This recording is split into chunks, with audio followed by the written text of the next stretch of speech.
A successful man hands over the keys to his $100,000 car to a complete stranger in a crowded airport. No name asked, no face recognized, based solely on an instinct he cannot explain. In the next 3 hours, he will confront the most terrifying truth, that the life he built on absolute control might be nothing more than a fragile illusion. This is a story about a choice that defies all logic and the price of trust. Follow the story to the end. Hit like and comment what city you're watching from, so I can see how far my story has traveled.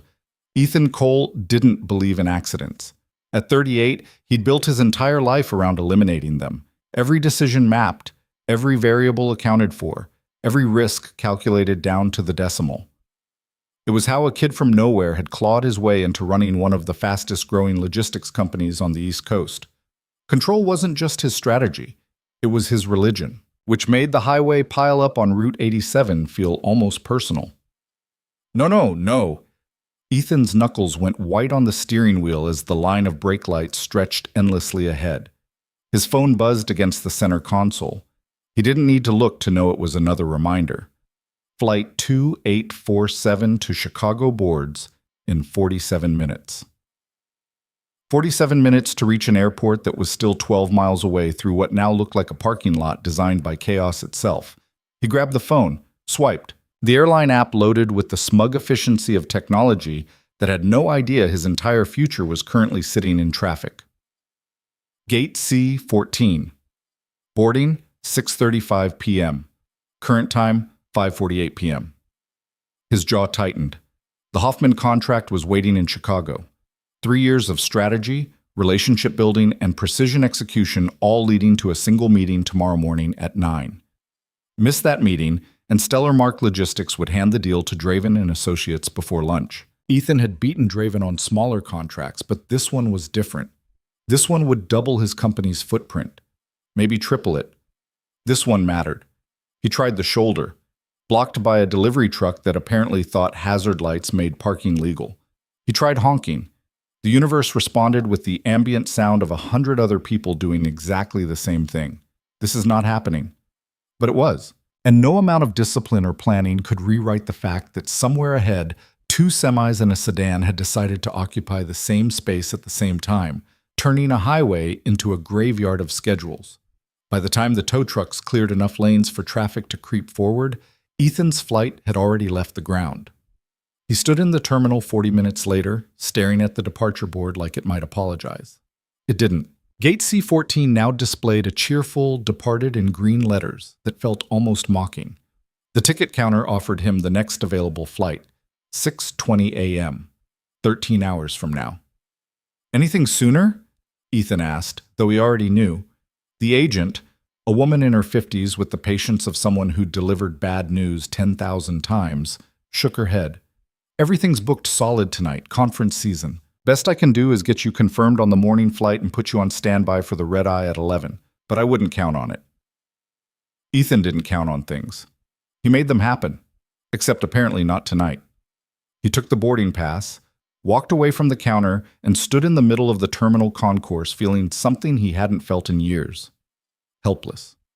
People streamed past him in both directions, families dragging rolling suitcases. Business travelers glued to phones. A kid crying near the Hudson News. The airport hummed with the kind of motion that made standing still feel like drowning. Ethan pulled out his phone, opened his contacts, scrolled to Hoffman Miranda. His thumb hovered. What was he supposed to say? Sorry, stuck at the airport, see you tomorrow afternoon instead? Miranda Hoffman didn't reschedule. She evaluated. And if you couldn't show up when you said you would, she evaluated you right out of consideration. He could already hear Draven's voice in the room, smooth, confident, ready. His phone buzzed. A text from his assistant, Jenna. Did you make it? Ethan typed back, no, rescheduling. 3 dots appeared immediately, then, want me to call Hoffman's office? No, I'll handle it. He would, somehow. He just needed a minute to figure out how to explain that the man who'd built a logistics empire on the promise of precision delivery had been defeated by traffic. The terminal felt too bright, too loud. Ethan walked, not toward anything in particular, just away from the gate that no longer mattered. He passed a bar where travelers hunched over drinks that probably cost $15. Past a charging station where a businessman argued into a Bluetooth headset. Past a row of seats near a window overlooking the tarmac where he stopped. A young woman sat alone, 4 seats down from anyone else. She wasn't looking at her phone, wasn't reading, wasn't doing anything except sitting with her hands folded in her lap, staring at nothing in particular. Ethan almost kept walking. He had his own problems, but something about her stillness caught him. In a place designed for transit, for motion, for people racing towards somewhere else, she looked like someone who'd stopped racing entirely. She was young, mid-20s maybe, with dark hair pulled into a loose ponytail that had mostly given up. She wore jeans and a jacket that had seen better years, and she held herself with the kind of exhaustion that came from more than just a long day, the kind that soaked into bones and stayed. But it wasn't the exhaustion that made Ethan pause. It was her eyes. Even from 15 feet away, he could see them. Not sad, exactly. Not defeated. Just holding something. Some weight she carried so carefully it had become invisible to everyone but her. Ethan recognized that look. He'd seen it in the mirror once, years ago, when his ex-wife had walked out and taken their daughter across 3 state lines, and every lawyer he called said the same thing. You'll get visitation. Maybe, if you're lucky. He'd worn that look for months. The look of someone still standing, still functional, but fundamentally alone with a problem too big to solve and too personal to share. Without quite deciding to, Ethan walked over. She didn't notice him until he was standing directly in front of her. When she looked up, her expression shifted through confusion to guarded politeness in the space of a second. "Hi," Ethan said. He realized he hadn't thought past that. "Hi," she replied carefully. Up close, he could see faint circles under her eyes, a small scar near her hairline, hands that gripped each other just a little too tightly, like she was holding on to something that might slip away if she relaxed. "I know this is going to sound strange," Ethan started, and immediately regretted every choice that had led to this moment. What was he doing?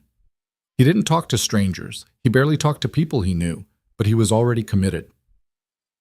"You look like you could use some help," he finished. Her expression didn't change, but something flickered behind it. "I'm fine." "Sure." Ethan knew fine when he heard it.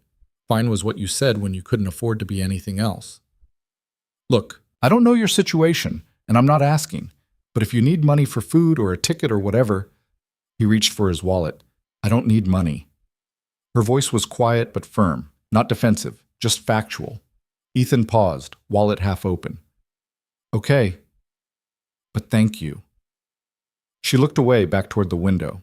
Conversation over, apparently. Ethan should have walked away. Should have returned to his own crisis and the 13 hours of airport purgatory stretching ahead.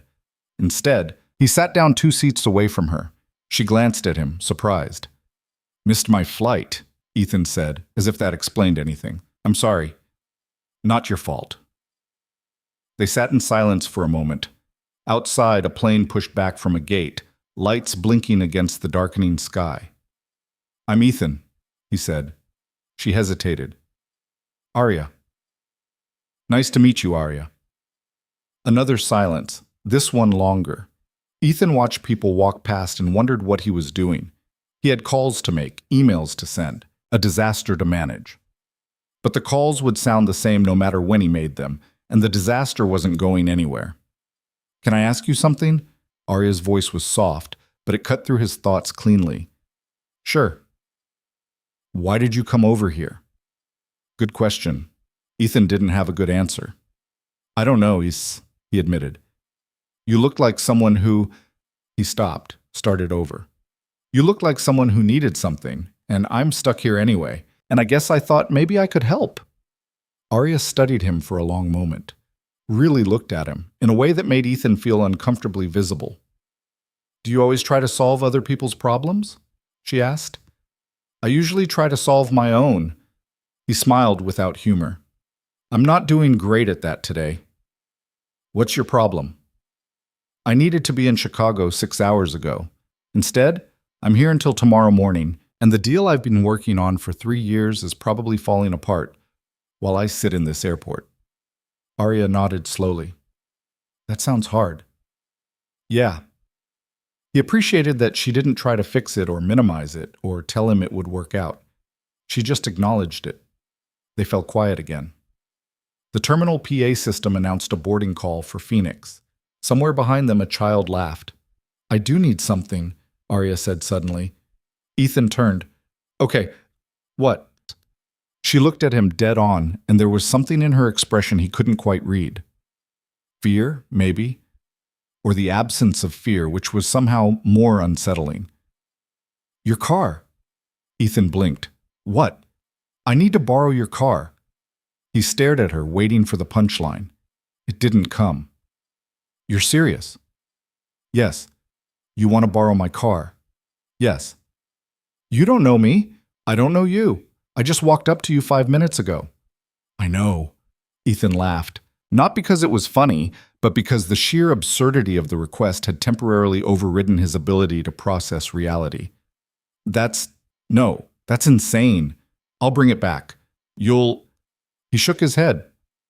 No, absolutely not. I'm sorry, but no. Arya nodded like she'd expected exactly that answer.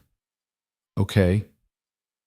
She looked away again, back to the window, back to carrying whatever weight she'd been carrying before he interrupted. Ethan should have felt relieved, should have felt vindicated in his refusal. Instead, he felt something else, something uncomfortable. He thought about the wallet he'd pulled out so easily. Money was simple. Money was transactional. You gave it, they took it, everyone went their separate ways. Money didn't require trust. But this was different. Why do you need a car? He heard himself ask. Arya didn't look at him. I need to get somewhere. Where? About 2 hours from here. Why not take a bus? A rideshare? I can't.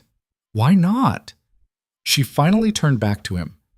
Because I don't have money. And I don't have a phone that works. And I don't have anyone to call even if I did. And because what I need to do alone.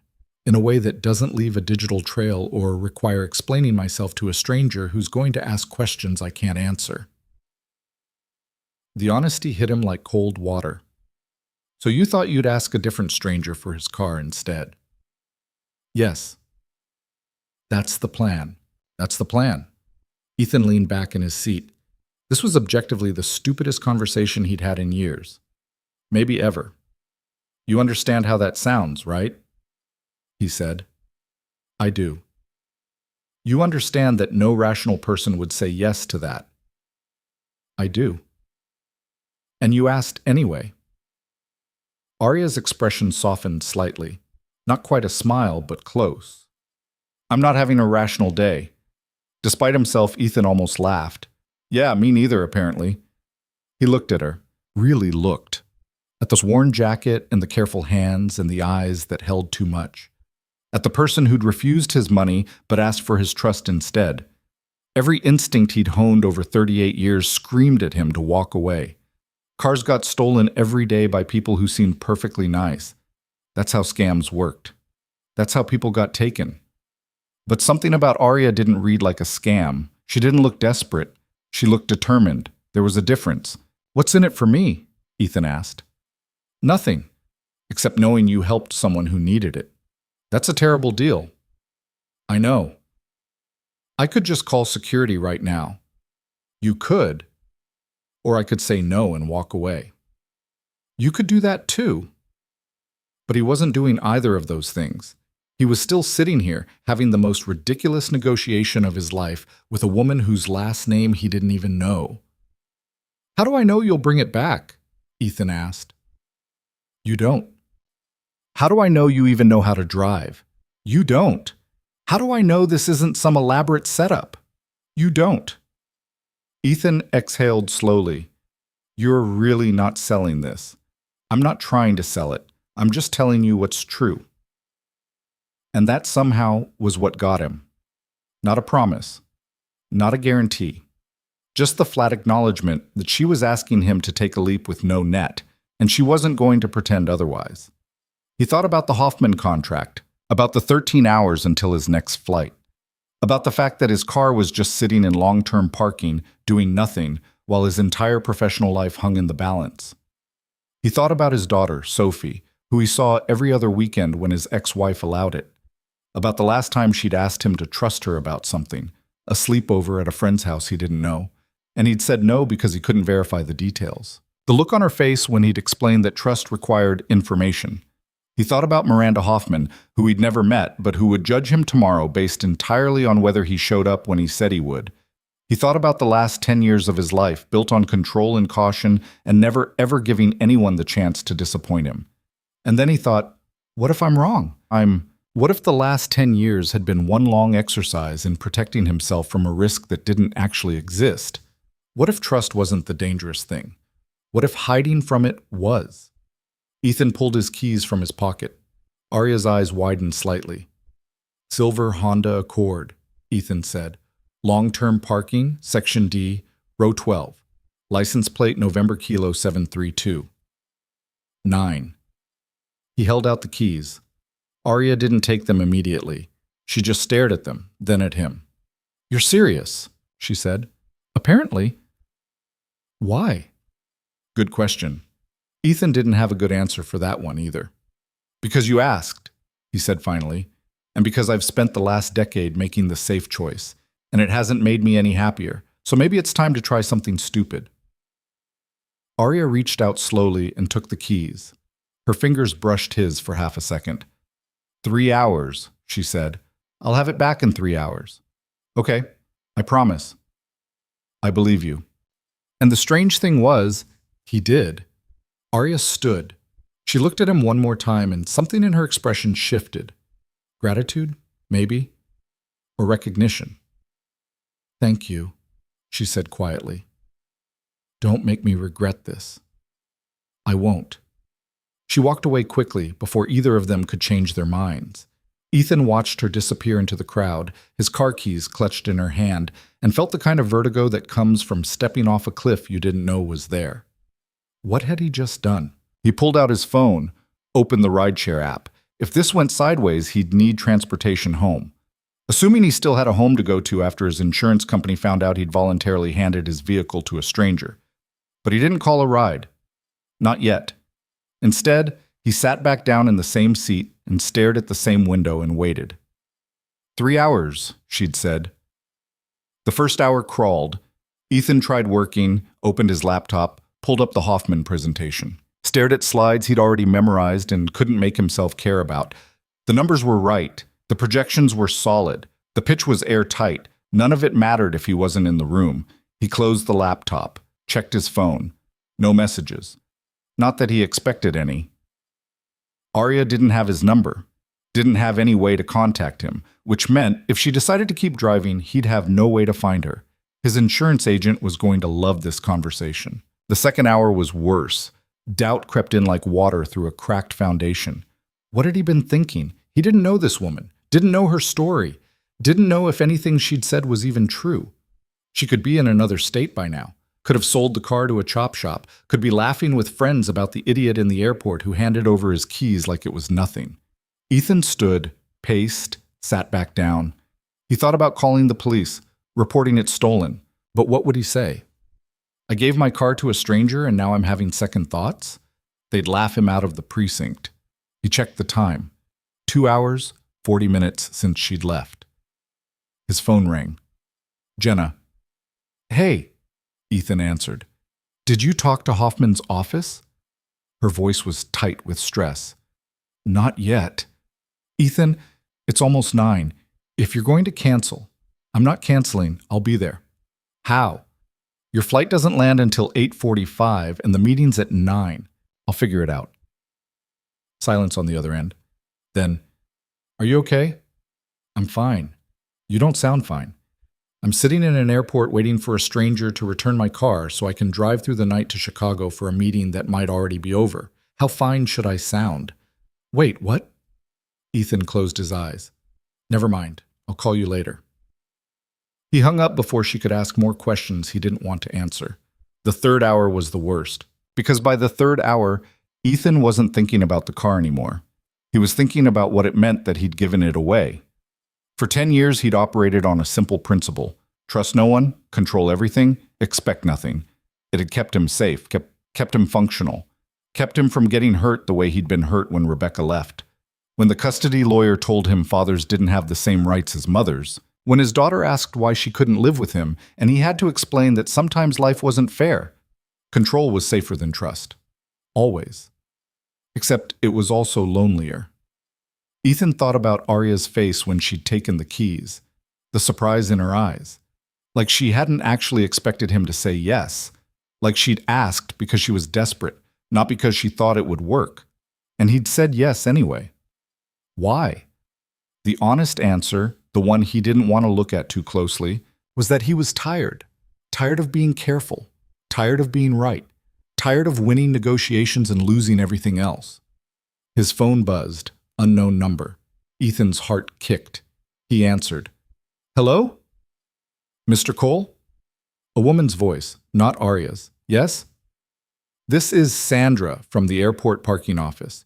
We found your vehicle in Section D. The keys were left at our desk with a note to call this number. Ethan's breath caught. The car's there? Yes, sir. Parked in its original spot. No damage that we can see. I'll be right there. He was moving before she finished confirming. Through the terminal, down the escalator, onto the parking shuttle. His mind was racing, but his body felt strangely calm.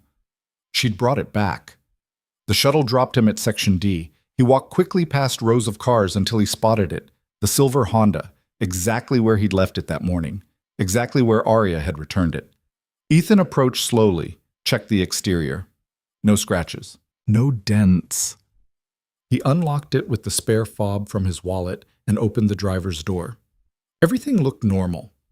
Same air freshener, same coffee cup in the holder, same... He stopped. On the passenger seat sat a folded piece of paper. Ethan picked it up, unfolded it. The handwriting was careful, neat, the kind that belonged to someone who'd learned cursive properly and never forgot.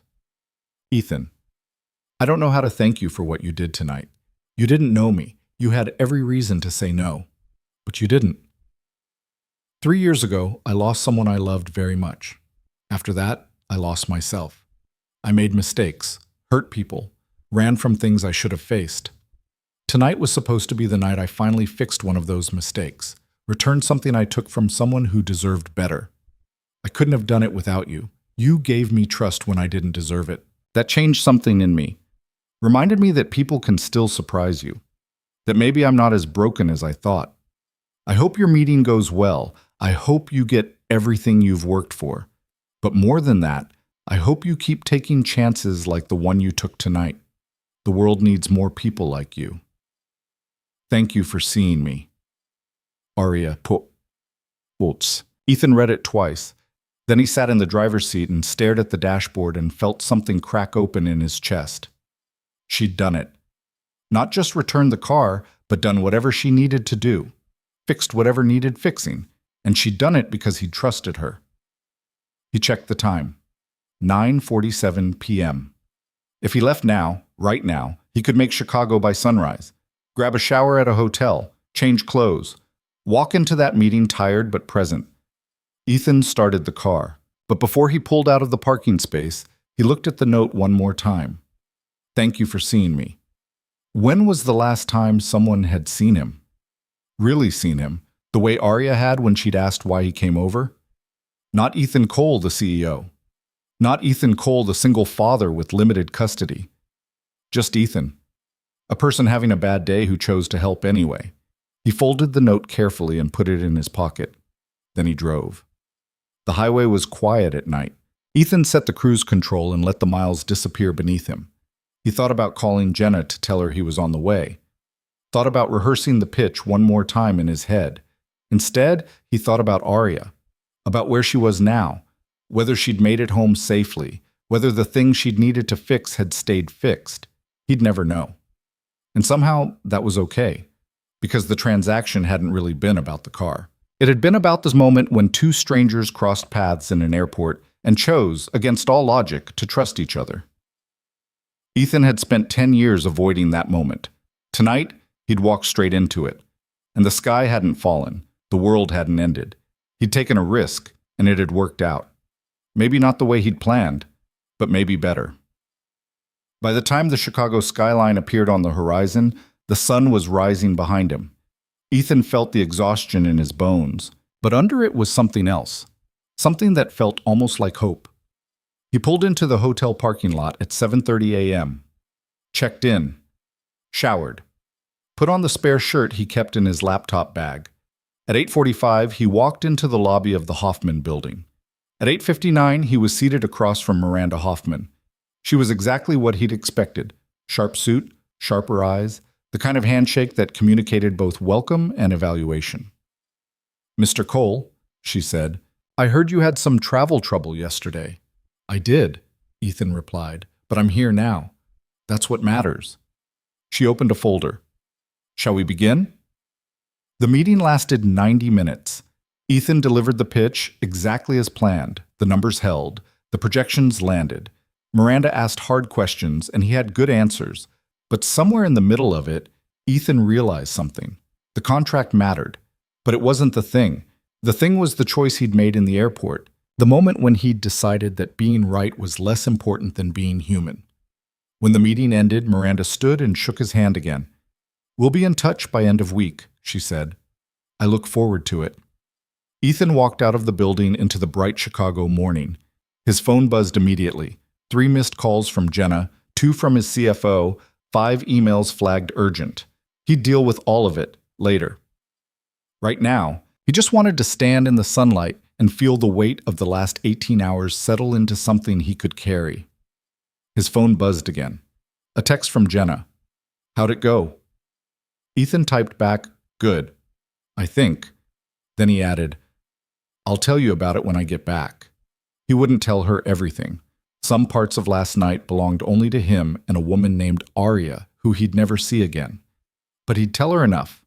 Enough to explain why he seemed different, why he looked at people a little longer, why he asked questions instead of making assumptions. Enough to explain that somewhere between the highway pileup and the Sunrise Drive, Ethan Cole had remembered something he'd forgotten. That control was a poor substitute for connection. That trust was a risk worth taking, that sometimes the most important contracts weren't written on paper. They were written in moments, in choices, in the quiet decision to hand someone your keys and hope they came back. Ethan walked to his car, got in, and started the long drive home. The note from Arya was still in his pocket. He didn't need to read it again. He already knew what it said. "Thank you for seeing me." And in seeing her, he'd finally seen himself. Not the version he'd built to survive loss, not the version that controlled everything to avoid being hurt, the version that could still choose trust, still choose hope, still choose to believe that people were capable of surprising you, if you gave them the chance. 3 hours in an airport had taught him more than 10 years of caution ever had. And as Ethan merged onto the highway heading home, he made a decision. He was done playing it safe. The decision felt good for exactly 48 hours. Then reality came back with a vengeance. Ethan returned to the office on Thursday morning to find his inbox overflowing and his team looking at him like he'd grown a second head. Jenna met him at the elevator with coffee and a tablet full of problems that had apparently multiplied in his absence. "Welcome back," she said, falling into step beside him.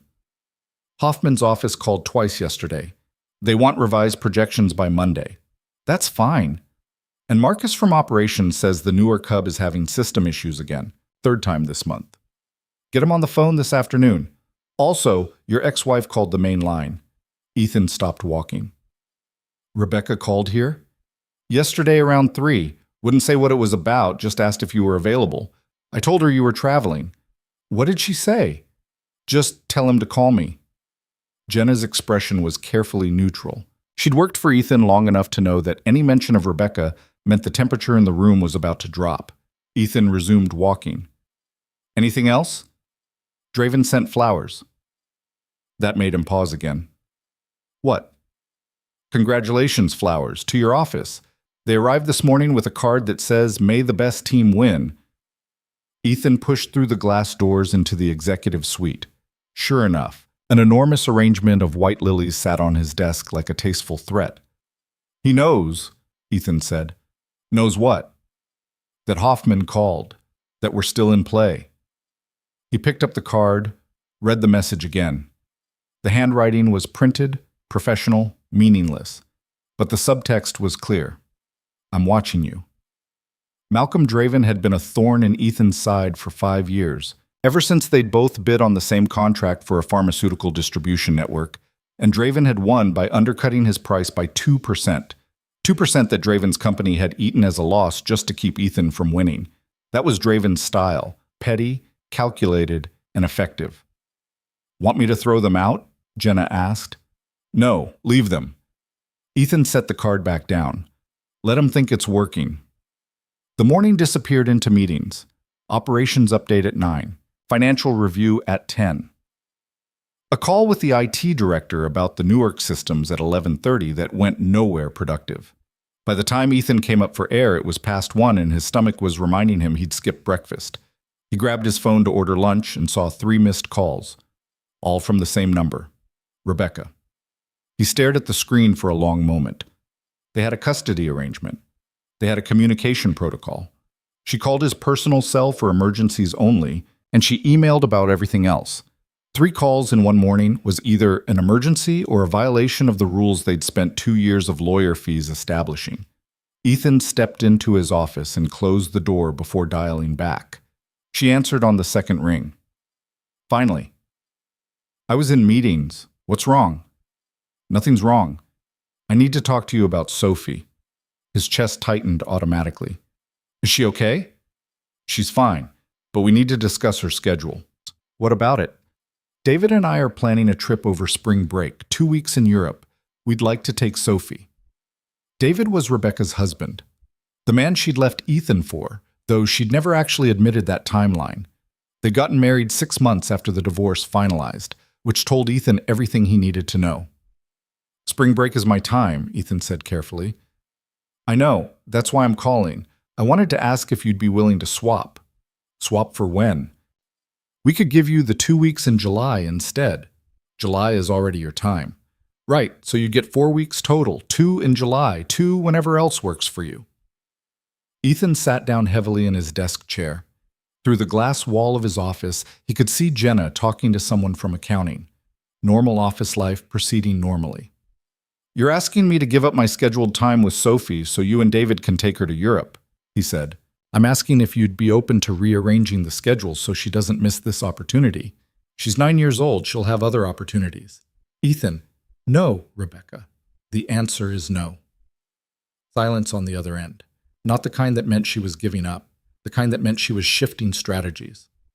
She really wants to go, Rebecca said finally. She's been talking about it nonstop since we mentioned it. Then you shouldn't have mentioned it before confirming with me. I thought you'd be reasonable about this. I'm being perfectly reasonable. We have an agreement. Spring break is my time. You don't get to change that because you booked a trip.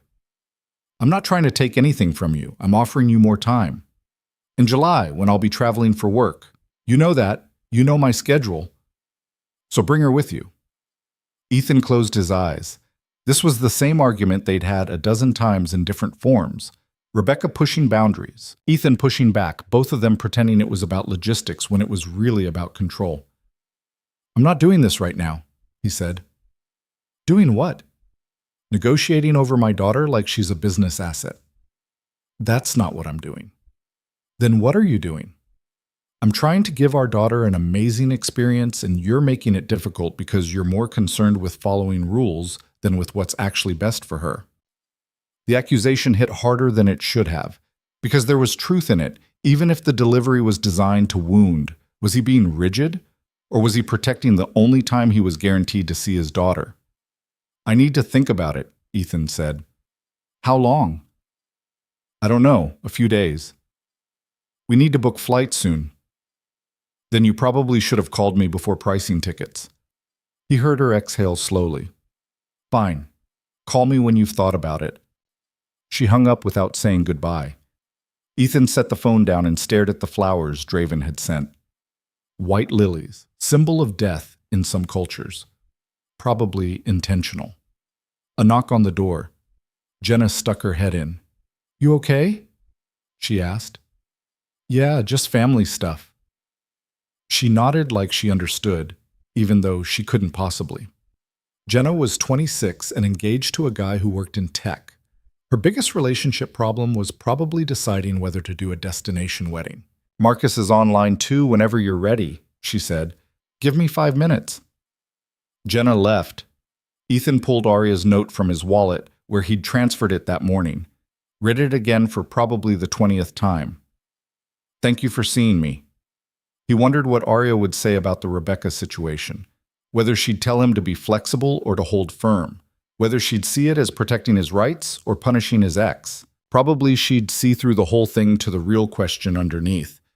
Was Ethan fighting for Sophie, or was he fighting against Rebecca? He didn't have a good answer for that. The afternoon crawled.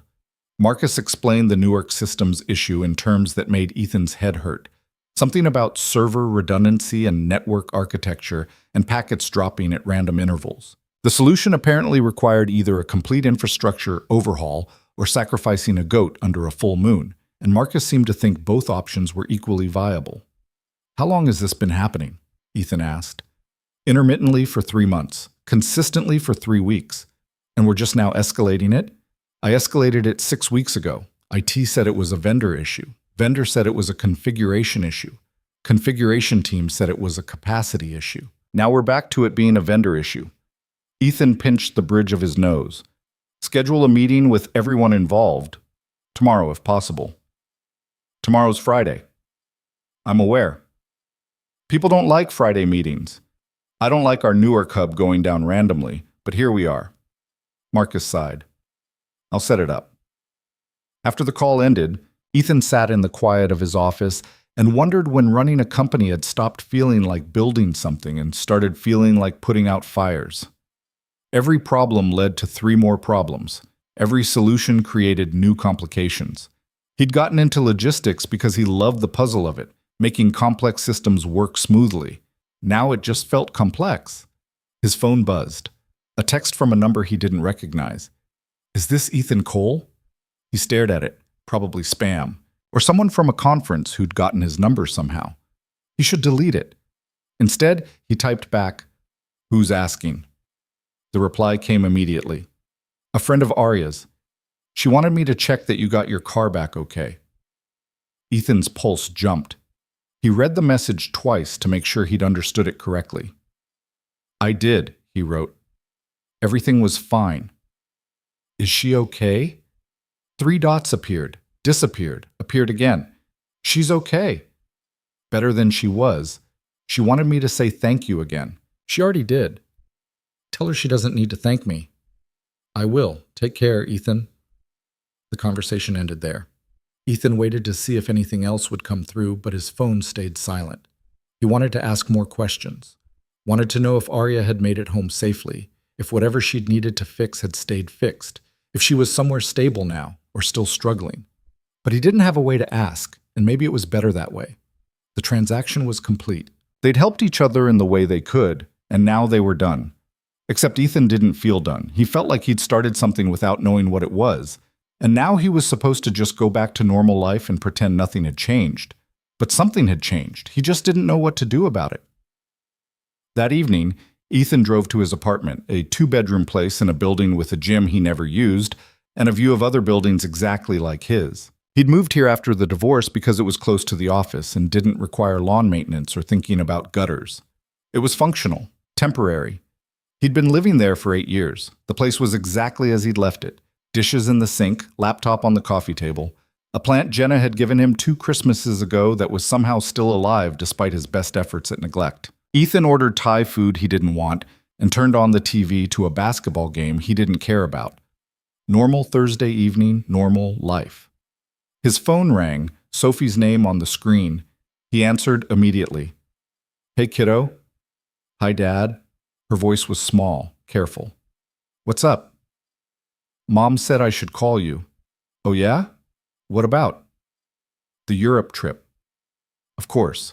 Rebecca wasn't just asking, she was deploying Sophie as a weapon. Not consciously, maybe. But the effect was the same. "She told you about that?" Ethan asked. "Yeah, she said we might not be able to go because of your schedule." Ethan closed his eyes. Classic Rebecca. Make it his fault. Make him the obstacle between Sophie and happiness. "It's not about my schedule, Soph. It's about when I get to see you." I know, but it's just 2 weeks, and we go to Paris and Rome and everything. That sounds amazing. So I can go? I didn't say that. But you just said it sounds amazing. It does. But the time you'd be gone is time I was supposed to spend with you. Silence on the other end. Ethan could picture her face, confused, disappointed, trying to understand why the adults in her life couldn't just make simple things work. Mom said you could have extra time in July, Sophie offered quietly. Your mom knows I'm traveling in July. Oh. More silence. Ethan wanted to explain, wanted to tell her that this wasn't about the trip. It was about the principle, about boundaries and agreements and not letting Rebecca rewrite the rules whenever it suited her. But how did you explain that to a 9-year-old who just wanted to see the Eiffel Tower? Can I think about it? Ethan asked. I guess. Sophie didn't sound hopeful. How's school? Fine. Just fine? We're doing state reports. I got California. That's a good one. Lots to write about. Yeah. The conversation limped along for another few minutes before Sophie said she had homework and had to go. Ethan told her he loved her. She said it back in the automatic way kids did when they'd heard it enough times that it lost meaning. After she hung up, Ethan sat on his couch holding his phone and feeling like the worst father in the world. Sophie wanted to go to Europe. That was clear. And he was the only thing standing in the way. But if he said yes, he'd be giving up the 1 week of spring break he got with her, trading it for time in July that would never actually materialize because his schedule didn't allow it, and Rebecca knew that. So he'd lose. Either way, he'd lose, unless he chose to see it differently. Ethan pulled out Arya's note again. Read the last line. I hope you keep taking chances like the one you took tonight. What would taking a chance look like here? Maybe it meant trusting that saying yes to Europe wouldn't mean losing Sophie. Maybe it meant believing that being flexible was stronger than being right. Or maybe he was overthinking it because he wanted to be the kind of person who took chances, and this felt like a test he was failing. His phone buzzed. An email from Miranda Hoffman's office. Subject line, follow-up discussion. Ethan opened it with his heart in his throat. Mr. Cole, thank you for meeting with us earlier this week. We were impressed with your presentation and would like to schedule a follow-up conversation to discuss next steps. Would you be available for a call on Monday, April 21st at 2 p.m. Eastern Standard Time? Best regards, Miranda Hoffman. Not a contract, not a rejection. A next step. Ethan read it 3 times to make sure he wasn't misunderstanding. Then he forwarded it to Jenna with a single word. Progress. Her reply came back immediately. Yes! Congrats! He should have felt elated. This was what he'd worked toward for 3 years. Hoffman was still interested. The deal was still alive. Instead, he felt tired. Tired of fighting for things that shouldn't be fights. Tired of measuring success by contracts signed and competitors beaten. Tired of winning at work and losing everywhere else. His phone buzzed again. A text from Rebecca. Sophie called you? Yes. And?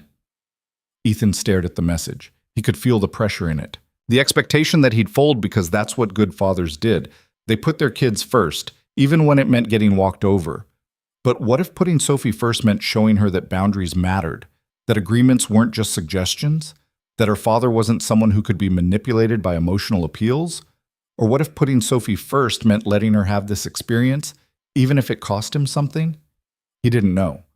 So instead of answering Rebecca, he opened a new message to the unknown number that had texted him earlier. Can you tell Arya something for me? The reply came a few minutes later. Sure. Tell her the chance I took is harder than I thought, but I'm still glad I took it. I'll tell her. She'll be glad to hear that. Thanks. Ethan set his phone down and stared at the basketball game he wasn't watching. The Thai food was getting cold. The apartment was too quiet. He thought about Sophie in Europe, standing in front of the Eiffel Tower with Rebecca and David, having an experience he wasn't part of. He thought about Arya, wherever she was, hopefully better than she'd been. He thought about the note in his wallet and the flowers on his desk and the email from Miranda Hoffman promising next steps. And he thought about the question that had been sitting in his chest since he'd handed his car keys to a stranger. What kind of person did he want to be? The kind who held firm because principles mattered, or the kind who bent because people mattered more? Maybe the answer wasn't either or. Maybe it was both somehow. Ethan picked up his phone and texted Rebecca back. Let's talk this weekend, in person if possible. Her reply came immediately. Okay. Saturday afternoon work? Yes. I'll come to you. Thank you. He didn't know what he was going to say when he got there. Didn't know if he'd say yes or no or something in between. But he knew he needed to have the conversation face to face, like a human, instead of trading messages like opposing lawyers. That felt like progress. Small, uncertain progress. But progress. The next morning, Ethan walked into the office to find his entire team gathered in the conference room for the Newark Systems meeting. Marcus sat at the head of the table looking tired. The IT director, a woman named Paula, who'd been with the company since before Ethan bought it, had her laptop open in an expression that suggested she'd rather be anywhere else.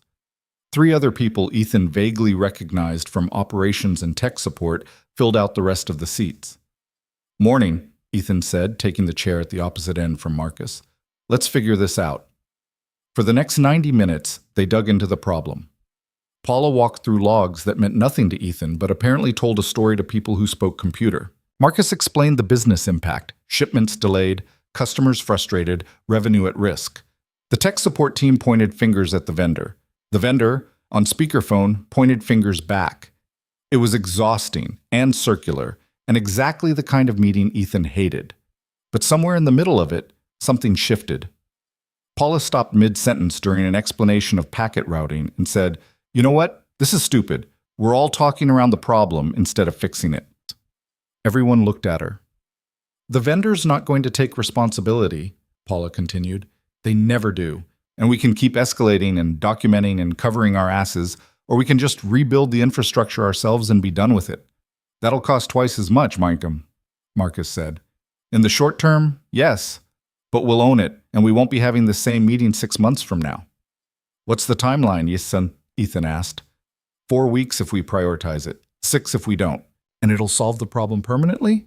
"Nothing's permanent, but it'll solve it for the next 5 years, probably." Ethan looked around the table. Everyone was watching him, waiting for a decision. The old Ethan, the one from 2 weeks ago, would have asked for more analysis, would have wanted projections and risk assessments and 3 backup plans, would have needed control over every variable before committing. But that Ethan had also handed his car keys to a stranger and driven through the night to make a meeting he almost missed. Maybe control was overrated. "Do it," Ethan said. Paula blinked. "Just like that?" "Just like that. You're the expert. If you think it's the right call, I trust you." Marcus looked like he'd been slapped. "You want to authorize a full infrastructure rebuild based on a 90-minute meeting?" "I want to solve the problem. You just told me how. So yes, this isn't how you usually operate." "I know." Ethan stood, "which is probably why we've been having the same problems for 3 months. Send me the budget by Monday. We'll make it work." He walked out before anyone could argue. Back in his office, Jenna was waiting with more coffee and a knowing look. "What?" Ethan asked. "Nothing. You just seem different lately." "Different how?" "I don't know. Looser? Less?" She searched for the word. "Controlling? I was going to say intense. But yeah, that too." Ethan sipped his coffee. It was too hot and slightly burned, but he drank it anyway.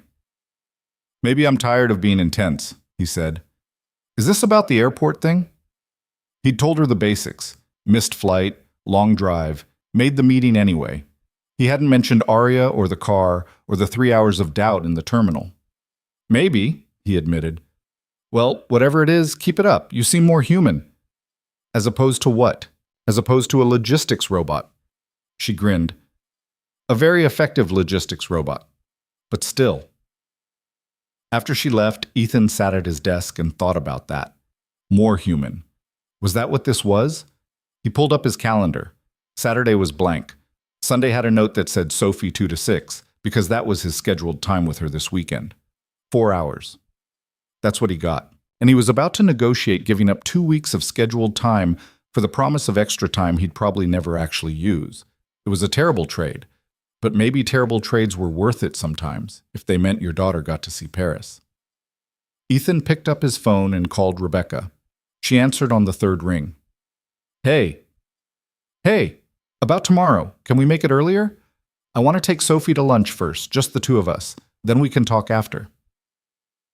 Oh, but, silence. Then, okay, yeah, that works. Good, I'll pick her up at 11. Ethan. Yeah? Thank you for being willing to discuss this. I'm not promising anything. I know, but thank you anyway. After he hung up, Ethan sat back in his chair and stared at the ceiling. He was doing this.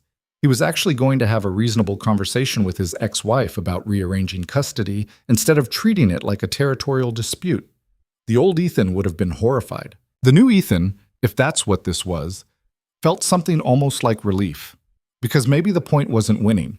Maybe the point was being the kind of person his daughter could be proud of, even if it cost him something. Especially then. Saturday came too fast and too slow at the same time. Ethan spent Friday night rehearsing conversations in his head that all sounded wrong. By the time he pulled up to Rebecca's house at exactly 11 o'clock, he'd abandoned every script and decided to just see what happened. The house was in a neighborhood he used to know intimately. Tree-lined streets, well-kept lawns, the kind of place where people raised families and had block parties. He and Rebecca had looked at houses here once, back when they were still pretending the marriage might work. She'd bought one 3 months after the divorce finalized, with David's money, presumably. Sophie was waiting on the front steps when he pulled up. She jumped into the car before he could even get out, all energy and 9-year-old momentum. Hey, Dad! Hey, kiddo! He leaned over to hug her, and she squeezed back hard enough that something in his chest loosened. You ready for lunch? Can we go to Marco's? Marco's was a pizza place they'd been going to since Sophie was 4. Nothing fancy, just good pizza and a jukebox that still played actual CDs. Their place. Absolutely. They drove in comfortable silence for a few minutes, Sophie humming along to the radio. Ethan glanced at her sideways. She was getting taller. Her face was losing its baby roundness, sharpening into the features she'd carry into adolescence and beyond, growing up despite his best efforts to slow it down. So, Sophie said suddenly, are you going to say yes about Europe? Ethan had known this was coming, but it still caught him off guard. Straight to the point, huh? Mom said you wanted to think about it, but it's been 2 days. I wanted to talk to you first, just us. Okay? She waited, watching him with Rebecca's eyes, sharp, assessing, missing nothing. Why do you want to go? Ethan asked. Sophie looked at him like he'd asked why she wanted ice cream. Because it's Europe. Because I've never been anywhere except Florida and that one time we went to Montreal. That's a pretty good reason. So I can go? I didn't say that. Her face fell. Dad, let me ask you something else.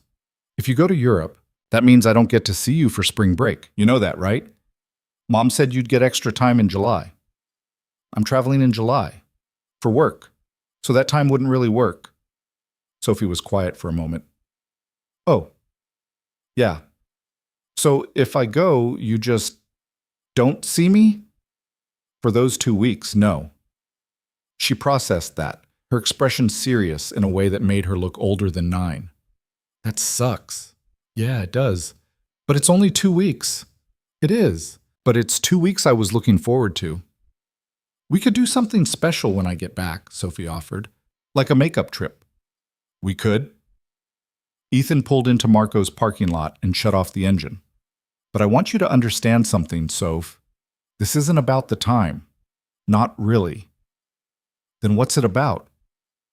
How did he explain this without sounding petty, without making it about his issues with Rebecca? It's about me learning to be flexible, Ethan said finally.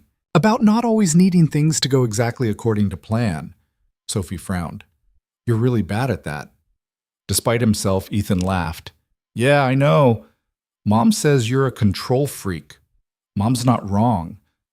She says it in a nice way, though, like she's worried about you. That surprised him. Rebecca worried about him? After everything?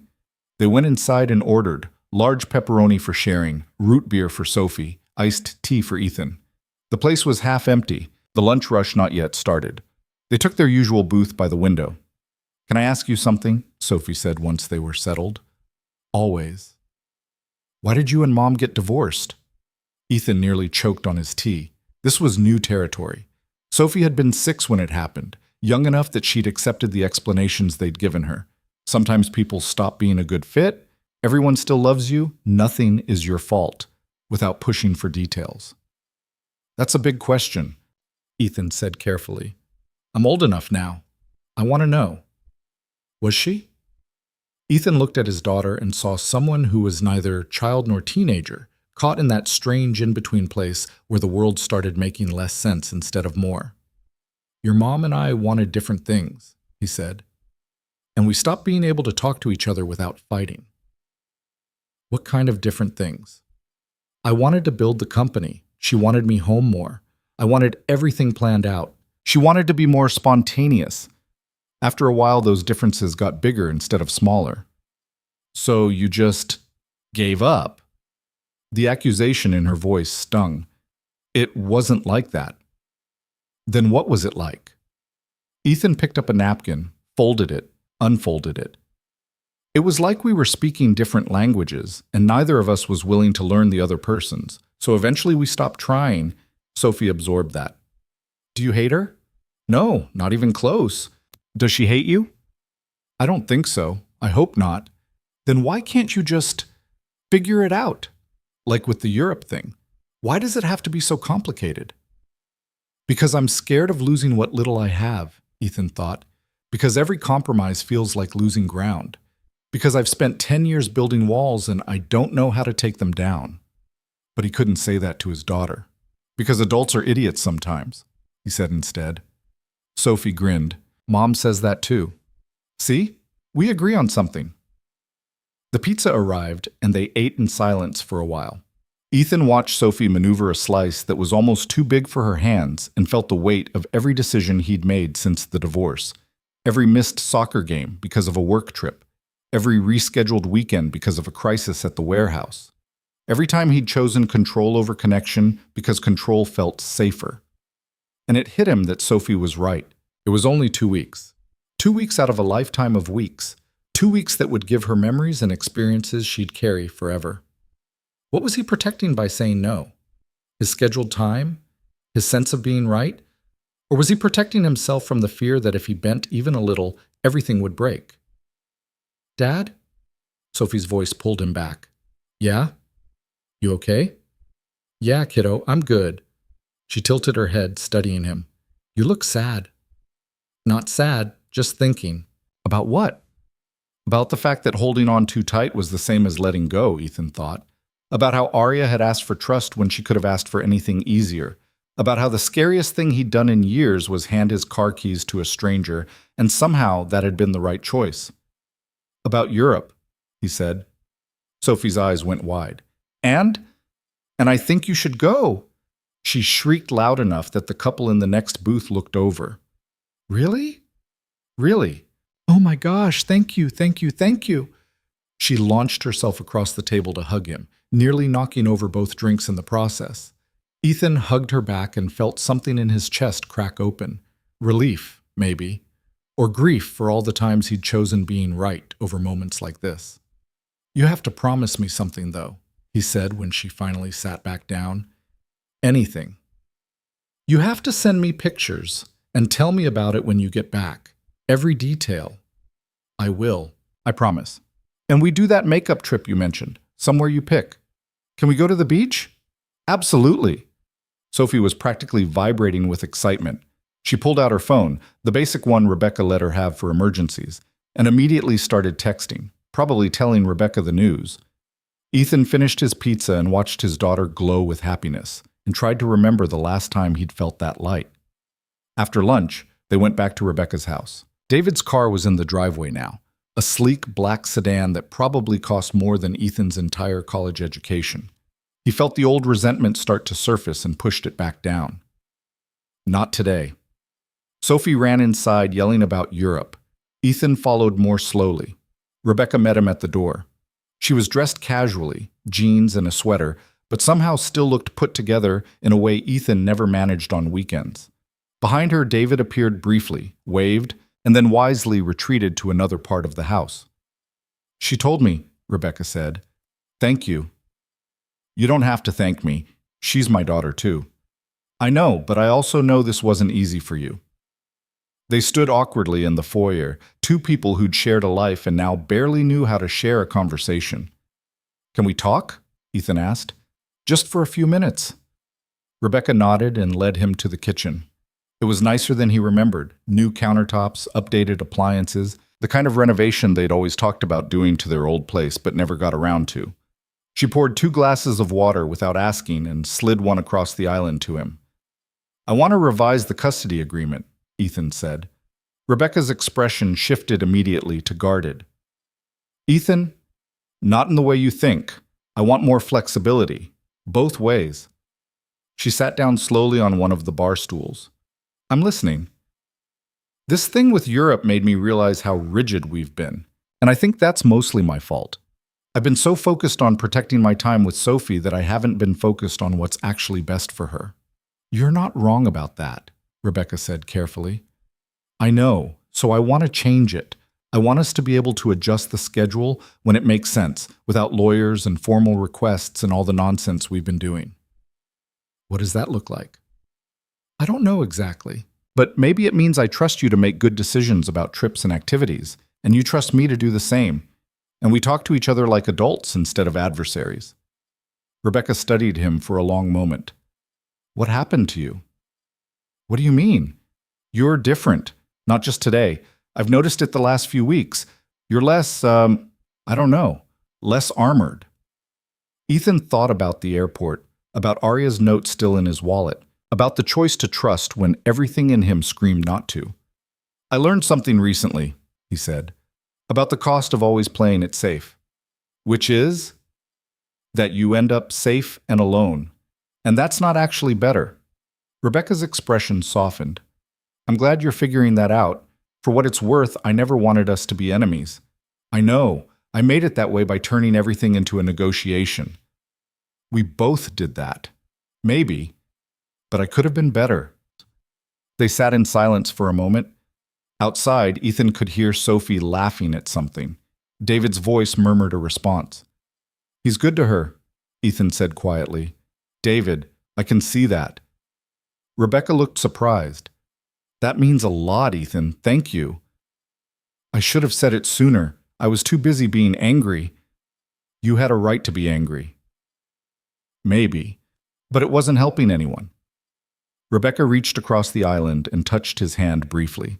Not romantically. Just a gesture of connection between two people who'd once meant everything to each other and now meant something different but still important. I'll talk to my lawyer about revising the agreement sheets, she said. Something less rigid, more focused on Sophie's needs than our rights. I'd appreciate that. And Ethan, for what it's worth, I think you're going to be a better father for this, for learning to let go a little.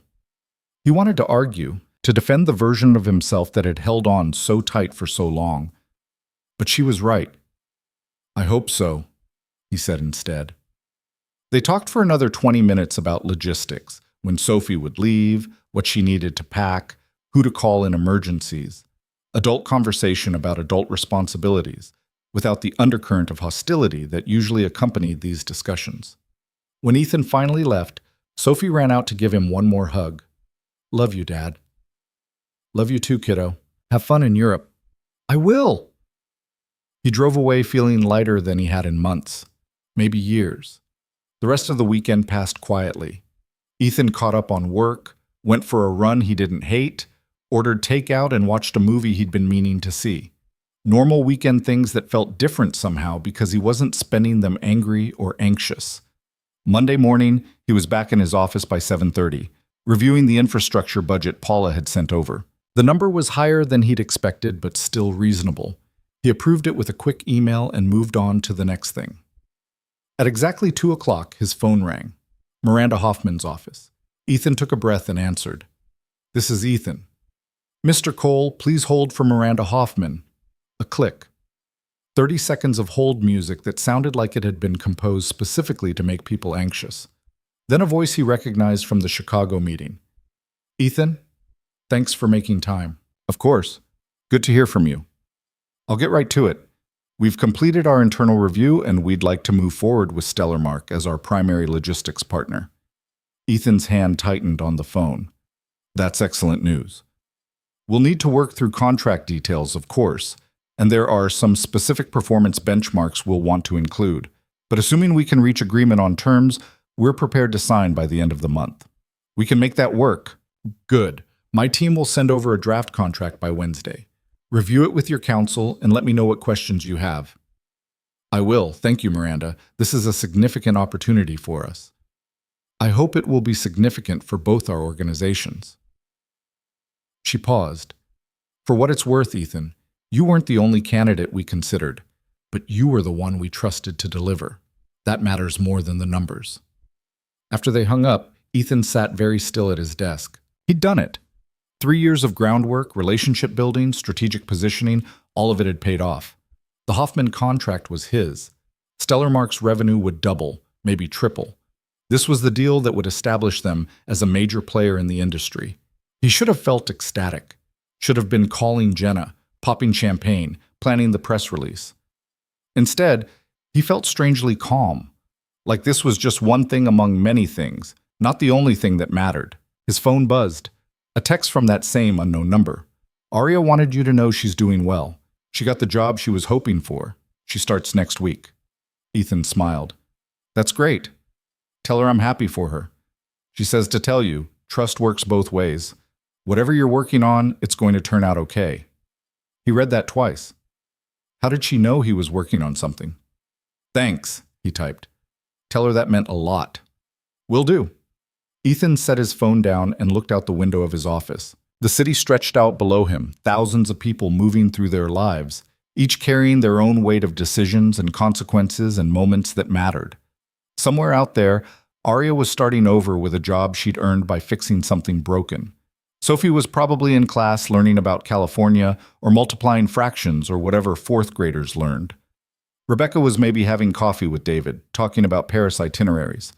And Ethan was here, in an office he'd built through sheer force of will, holding a contract he'd fought for with everything he had. But for the first time in a long time, the victory felt balanced by something else. By Sophie's hug across a pizza table, by Rebecca's hand touching his in a gesture of peace, by Aria's note reminding him that being seen mattered more than being right, by the quiet realization that success meant nothing if you had no one to share it with. Jenna knocked on his door. You okay? You look weird. Hoffman signed, Ethan said. Her eyes went wide. What? When? Why didn't you say something? Just now, on the phone. Oh my gosh, that's amazing. This is huge. We need to tell everyone. We will, Ethan interrupted gently. But first I need you to do something for me.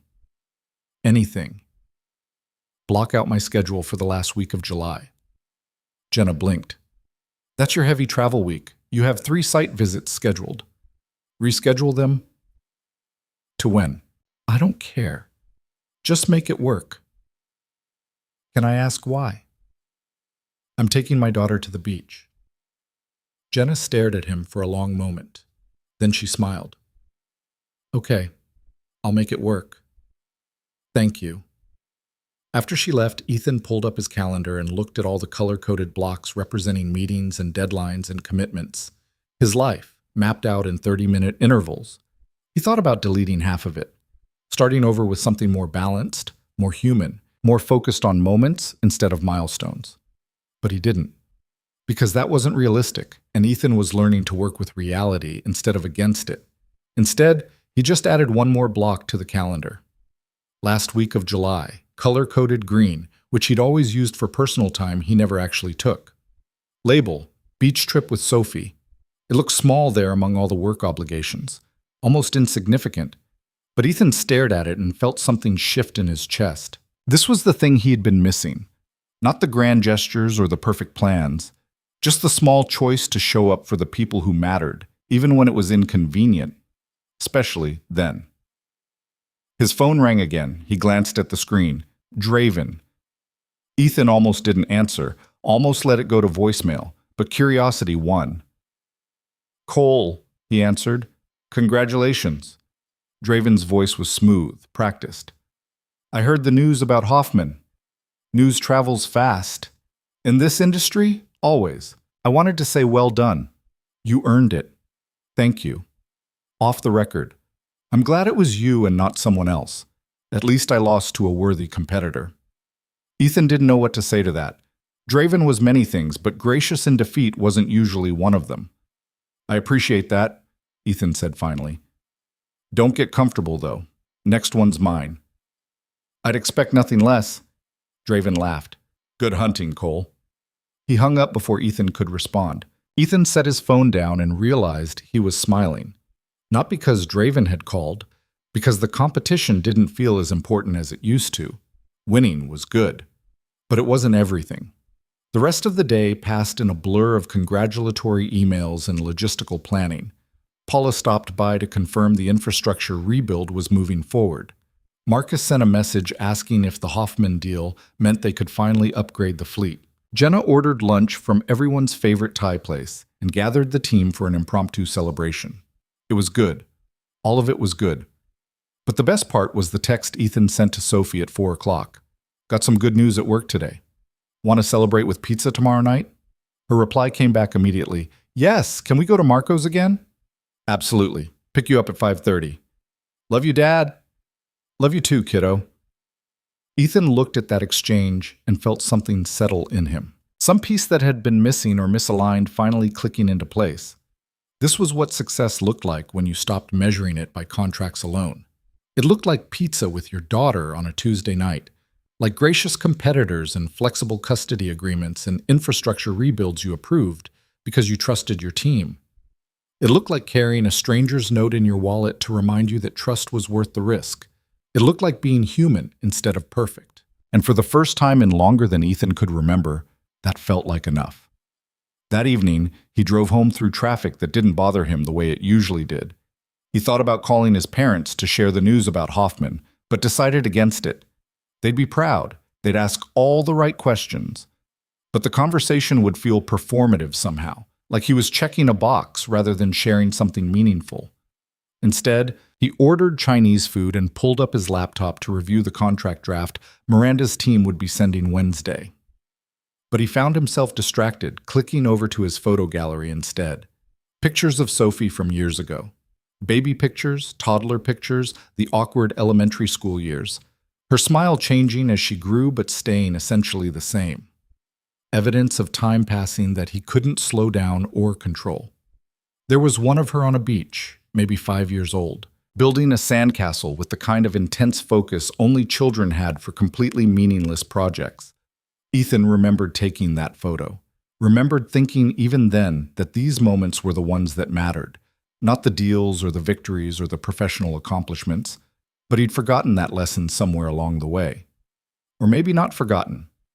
Maybe just set it aside because focusing on work was easier than facing the fact that his personal life was a disaster. His phone buzzed. Another message from the unknown number. This is the last time I'll reach out. Arya wanted me to tell you one more thing. Okay, Ethan typed back. She said, you changed her life by trusting her when she needed it most. She hopes whatever you're building now includes space for more moments like that. Not because you have to, because you choose to. Ethan read it 3 times, then he typed, tell her thank you for everything, and tell her I'm trying. That's all anyone can do. Take care, Ethan. You too. The conversation ended there. Final. Complete. Ethan would never know Arya's full story, would never see her again or learn what she'd fixed that night she borrowed his car. That chapter was closed. But the impact remained. In every choice he made differently now, in every moment he chose trust over control, and every time he caught himself building walls and decided to leave a door open instead. That night, Ethan slept better than he had in weeks, and when he woke up Tuesday morning, he felt ready for whatever came next. Not because he had it all figured out, but because he'd finally learned that not having it all figured out was okay, that perfection was a trap, that the messy, uncertain, uncontrolled parts of life were where the real growth happened. He got to the office early and spent the first hour just thinking about what came next for Stellarmark, about how to build on the Hoffman contract without losing sight of everything else. about how to be the kind of leader people wanted to follow instead of the kind they followed out of obligation. When Jenna arrived at 8:30, he called her into his office. "I want to start something new," he said. "A monthly team lunch. Nothing formal, no agenda, just time to talk to people without it being about work." Jenna raised her eyebrows. "Who are you and what have you done with my boss?" "I'm serious. I know, that's what's weird." "Will you set it up?" "Of course. When do you want to start?" "This week, if possible." "I'll make it happen." After she left, Ethan turned to his computer and started drafting an email to his leadership team. Not about the Hoffman contract, about something more important. The subject line read, "Building Differently." The body of the email took him 40 minutes to write because he kept deleting and rewriting, trying to find words that sounded authentic instead of corporate. Finally, he settled on this: team. As most of you know by now, we've secured the Hoffman contract. This is a major win for Stellarmark and a testament to the work all of you have put in over the past 3 years. But I want to talk about what comes next. Not just in terms of revenue or growth, but in terms of how we operate. I've spent the last decade building this company on the principle that control and precision are everything, and that approach has gotten us here. But I'm starting to think it's also limited us. I want us to start trusting each other more, making decisions faster, taking calculated risks instead of always playing it safe. Building a culture where flexibility and human judgment matter as much as processes and metrics. This doesn't mean chaos. It means recognizing that the people in this room are experts at what they do and treating you that way. Starting this month, we're going to experiment with some changes. More autonomy for department heads, faster approval cycles, regular check-ins that aren't about problems, just about staying connected. I don't have all the answers for how this looks yet, but I'm trusting that we'll figure it out together. Thanks for being part of this. Ethan.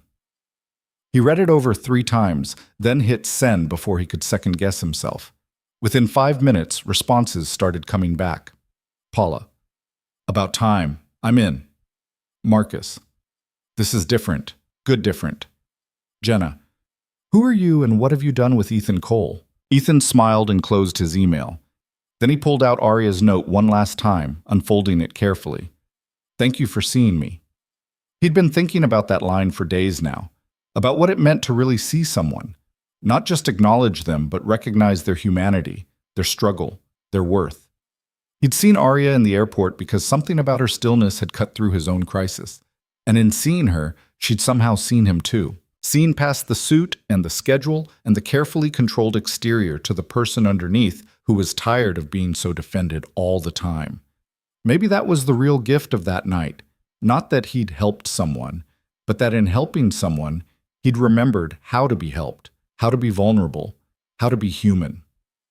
Ethan folded the note and put it back in his wallet. Then he pulled up his calendar and started planning.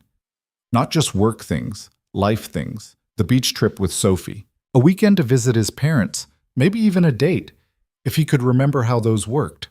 Small things, human things, the things that mattered more than contracts. 3 weeks passed in a blur of contract negotiations and infrastructure planning, and the kind of controlled chaos that came with rapid growth. The Hoffman deal closed on a Friday afternoon in late April, with a handshake and a signature, and the quiet satisfaction of knowing he'd delivered exactly what he'd promised. But the real test came the following Tuesday, when Sophie left for Europe. Ethan drove her to the airport at 5 in the morning, her excitement filling the car like static electricity. Rebecca and David were already there when they arrived, standing near the check-in counter with matching travel backpacks and the kind of coordinated efficiency that came from planning trips together. You have everything? Ethan asked Sophie for the 3rd time. Yes, Dad. Passport? Mom has it. Phone charger? Dad. Sophie looked at him with exasperated affection. I'm fine, stop worrying. But he couldn't stop. Because in a few minutes, she'd walk through security and board a plane and be gone for 2 weeks to a continent he'd never taken her to. And all the rational arguments he'd made to himself about why this was good for her felt flimsy in the face of actually watching her leave. Rebecca approached, reading his expression with the familiarity of someone who'd once known him better than anyone. She'll be fine, Rebecca said quietly. I know. We'll take care of her. I know that too. Then what's wrong? Ethan looked at his daughter, who was now showing David something on her phone and laughing. Nothing's wrong. This is just harder than I thought it would be. Rebecca's expression softened. You're doing the right thing, Ethan. I know it doesn't feel like it right now, but you are. I hope so. They stood in awkward silence for a moment. Two people who'd failed at marriage but were trying not to fail at parenting. Thank you, Rebecca said, for being flexible about this. I know it cost you something. Yeah, well, I'm learning that everything costs something. The question is whether it's worth it. And this is? Ethan watched Sophie gesture excitedly about something, her whole body animated with anticipation. Yeah, this is. When it was time to go through security, Sophie hugged him so hard his ribs protested. Love you, Dad. Love you too, kiddo. Have the best time. I will. I'll send you so many pictures you'll get sick of them. Impossible. She pulled back and looked at him seriously. Are you going to be okay? The question surprised him. When had his daughter started worrying about whether he'd be okay? I'll be great, Ethan said. I've got a lot of work to keep me busy. Don't work the whole time I'm gone. I won't. Promise? Promise. Sophie studied him for another moment, then nodded, apparently satisfied. She rejoined Rebecca and David, waved one more time, and disappeared into the security line. Ethan stood watching until he couldn't see her anymore. Then he stood there a little longer because he didn't know what else to do. Finally, he walked back to his car and sat in the parking garage for 10 minutes, not starting the engine, just sitting. His phone buzzed. A text from Sophie, already sent from somewhere past security.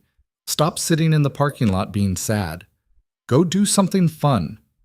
Despite himself, Ethan laughed. His daughter knew him too well. He texted back, How did you know I was in the parking lot? Because that's exactly what you do. Love you, Dad. Stop worrying. Love you too. Ethan started the car and drove to the office, arriving before anyone else. He made coffee in his break room and stood at his window watching the city wake up. The office felt different now, quieter, maybe. Or maybe he was just paying attention to things he'd ignored before. The morning light hitting the buildings across the street, the sound of the HVAC system kicking on, the way the coffee smelled different when you actually took the time to notice it. Small things, human things. Jenna arrived at 7:30 and found him still standing at the window. You okay? She asked. Sophie left for Europe this morning. Oh, how'd it go? She was excited. I was trying not to be pathetic about it.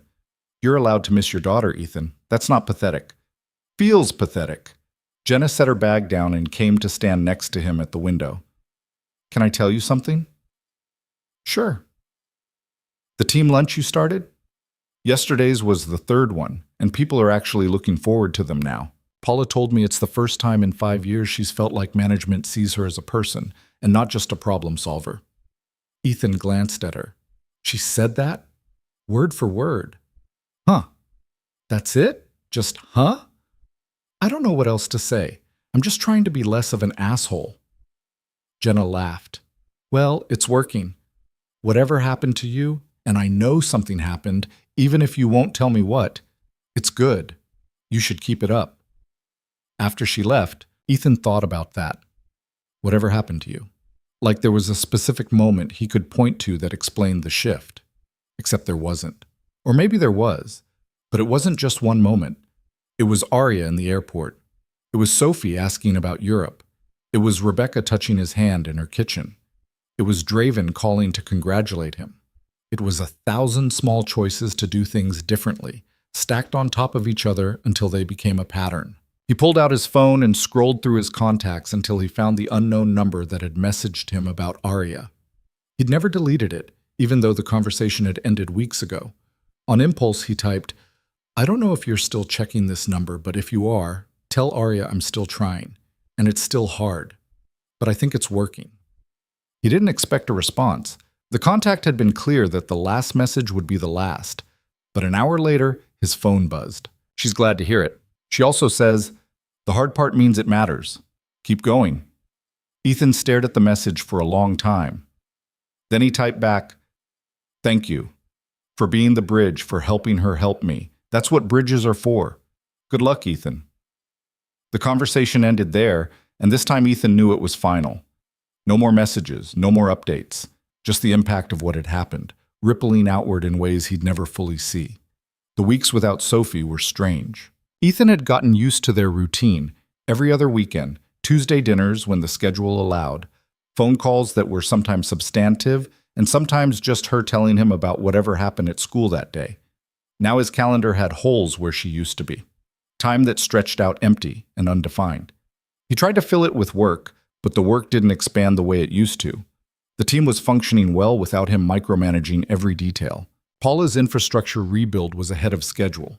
Marcus had stopped sending him every operational decision for approval and just started making calls on his own. It was what Ethan had asked for, but it left him with something he hadn't had in years: free time. On the first Saturday, he woke up at 6 out of habit, made coffee, and realized he had absolutely nothing he needed to do. No Sophie to pick up, no crisis at the warehouse, no emails that couldn't wait until Monday. It was unsettling. He tried going for a run, but his knees informed him that he was 38 and couldn't just decide to start running without consequences. He tried reading a book, but couldn't focus. He tried watching TV, but everything felt either too mindless or too heavy. Finally, he got in his car and just drove. He ended up at the airport without planning to. The same airport where he'd met Arya. Different terminal, but close enough that the memories came flooding back. Ethan parked and walked inside, not sure what he was looking for. The place looked different during the day. Busier, more chaotic, less liminal. Families with luggage. Business travelers with laptops. The constant churn of people in transit. He found himself walking toward the spot where he'd sat with Arya. Different people in the seats now. A middle-aged couple arguing quietly about a rental car. A teenager with headphones, oblivious to the world. No one sitting alone with that particular kind of stillness that had caught his attention weeks ago. Ethan sat down in the same seat he'd occupied that night and tried to remember what it had felt like. The panic about missing the flight, the helplessness of watching his plans fall apart, the strange impulse to approach a stranger. He'd been a different person then, or maybe the same person who'd just forgotten what he was capable of when he stopped trying to control everything. "You look lost." Ethan looked up. An older man stood nearby, holding a coffee and a newspaper. He had the weathered look of someone who'd spent a lot of time in airports. "Just thinking," Ethan said, "about whether to get on the plane or stay home."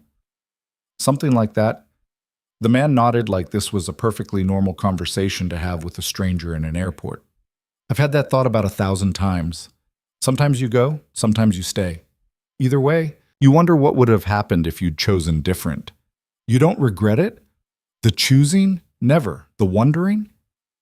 He smiled. "Always. That's just life." The man walked away before Ethan could respond, disappearing into the crowd. Ethan sat there for another 20 minutes, watching people make choices. This flight or that one? Coffee or tea? Window or aisle? 1,000 small decisions that seemed meaningless individually but added up to entire lives. He thought about the choice he'd made to trust Arya. How easily he could have said no. How different the last few weeks would have been if he had. On the drive home, Ethan's phone rang. "Rebecca." "Hey," he answered, putting her on speaker. "Hey, is this a good time?" "Yeah, I'm just driving. What's up?" "Sophie wanted to video call you, but her phone's not cooperating with the international plan. Can you try calling her on my number? She's right here." "Sure. Give me 2 minutes to pull over." Ethan found a parking lot and pulled in. Switched to video call.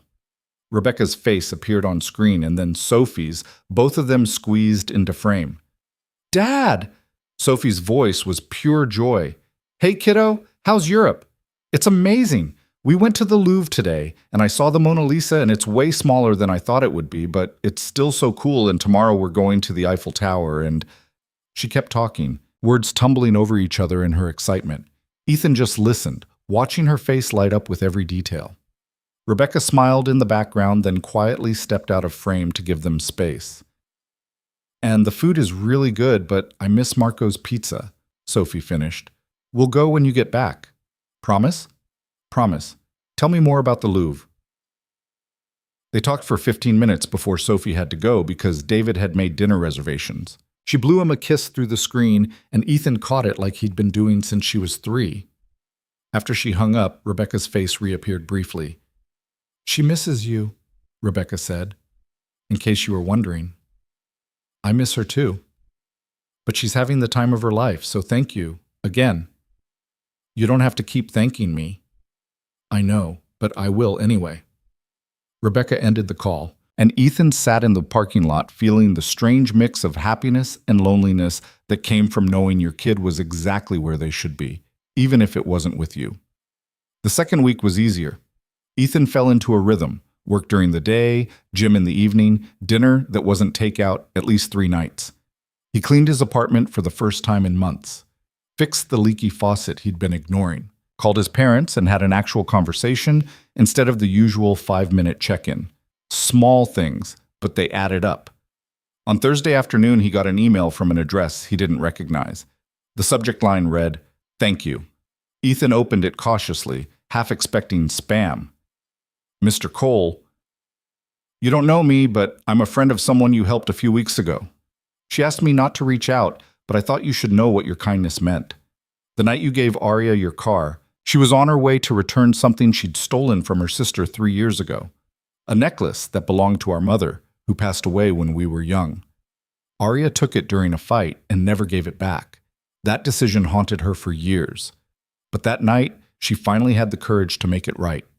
She drove to my house, gave me the necklace, and apologized for everything. We talked for hours. Really talked, for the first time since Mom died. I'm telling you this because Aria won't. She's private like that. But you should know that what you did changed more than just one person's life.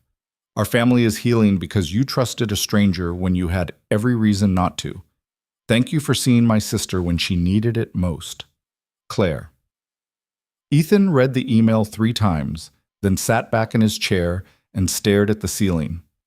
Aria had been returning a stolen necklace, trying to repair a family relationship broken by grief and mistakes and time, and he'd made it possible by handing her his keys. He thought about all the ways that night could have gone differently, all the reasonable, logical reasons he should have said no, all the risk and uncertainty and potential for disaster. And he thought about Claire's words. You changed more than just one person's life. That night, alone in his apartment, Ethan pulled out Aria's note one more time. He'd read it so many times the creases were starting to wear, the paper growing soft. You gave me trust when I didn't deserve it. That changed something in me. Now he understood the full weight of what she'd meant. Trust wasn't just a gift to the person receiving it. It was a gift to everyone connected to them. Every choice rippled outward in ways you could never predict or control. The question wasn't whether to trust. It was whether you were brave enough to live with the consequences of trusting, even when you couldn't see where they'd lead. Ethan folded the note carefully and put it back in his wallet. Then he opened his laptop and started writing an email to his leadership team.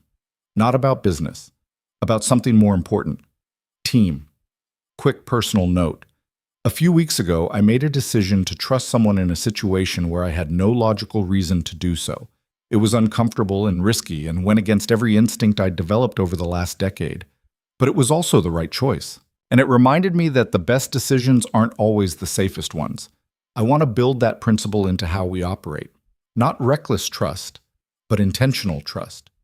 Trusting each other's expertise, trusting our instincts, trusting that sometimes the right move is the one that feels uncertain. I don't have a specific action item here, just wanted to share that thought as we move into this next phase. Thanks for being the kind of team I can trust. Ethan. He sent it before he could second-guess himself. The responses came back quickly. Marcus.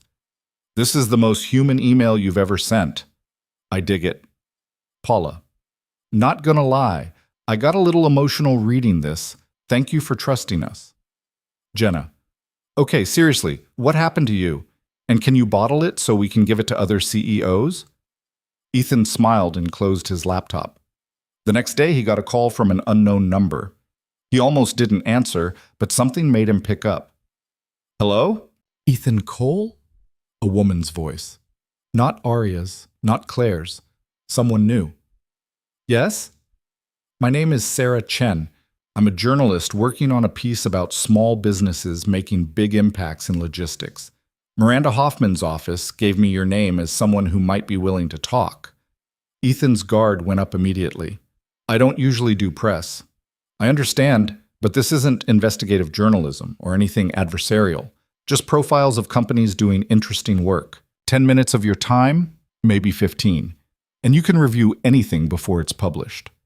What kind of piece is this for? Industry journal. Small circulation, but influential in the sector. It could be good exposure for Stellarmark. Ethan thought about it. The old version of him would have said no automatically. Too much risk of being misquoted. Too much chance of saying something wrong. But the new version, the one who'd learned that trust sometimes meant stepping into uncertainty, decided to take the chance. Okay, he said. 15 minutes. They scheduled the call for the following week, after Sophie got back. Ethan made a note in his calendar and tried not to overthink it. That weekend, he drove to visit his parents. They lived 3 hours away in a small town he'd grown up wanting to escape, and now found oddly comforting. His mother answered the door with a hug that lasted longer than usual. You look different, she said, studying his face. Different how? I don't know. Lighter? Less tense? His father appeared behind her, gruff and economical with words as always. You're early. Traffic was good. Want coffee? Always. They sat in the kitchen, the same kitchen Ethan had eaten breakfast in every morning for 18 years before leaving for college. Same table, same wallpaper that his mother refused to replace because it had been there when they bought the house, and that meant it was part of the story. How's Sophie, his mother asked. In Europe with Rebecca, having the time of her life from what I can tell. That's good. You doing okay with her being gone? Better than I expected, actually. His parents exchanged a glance, the kind of silent communication that came from 43 years of marriage. What? Ethan asked. Nothing, his mother said. You just seem, I don't know, more settled than the last time we saw you.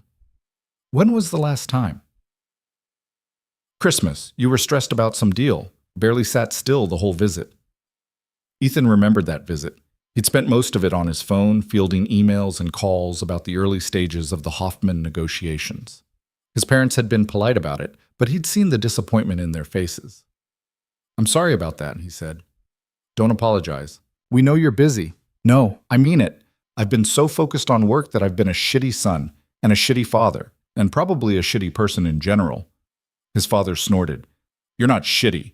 You're just driven. Nothing wrong with that. There is if it costs you everything else. His mother reached across the table and took his hand. What happened, honey? Ethan thought about how to answer that. About Aria and the airport and the note in his wallet. About Sophie and Europe and learning to let go. About all the small changes that had added up to feeling like a different person. I learned something, he said finally.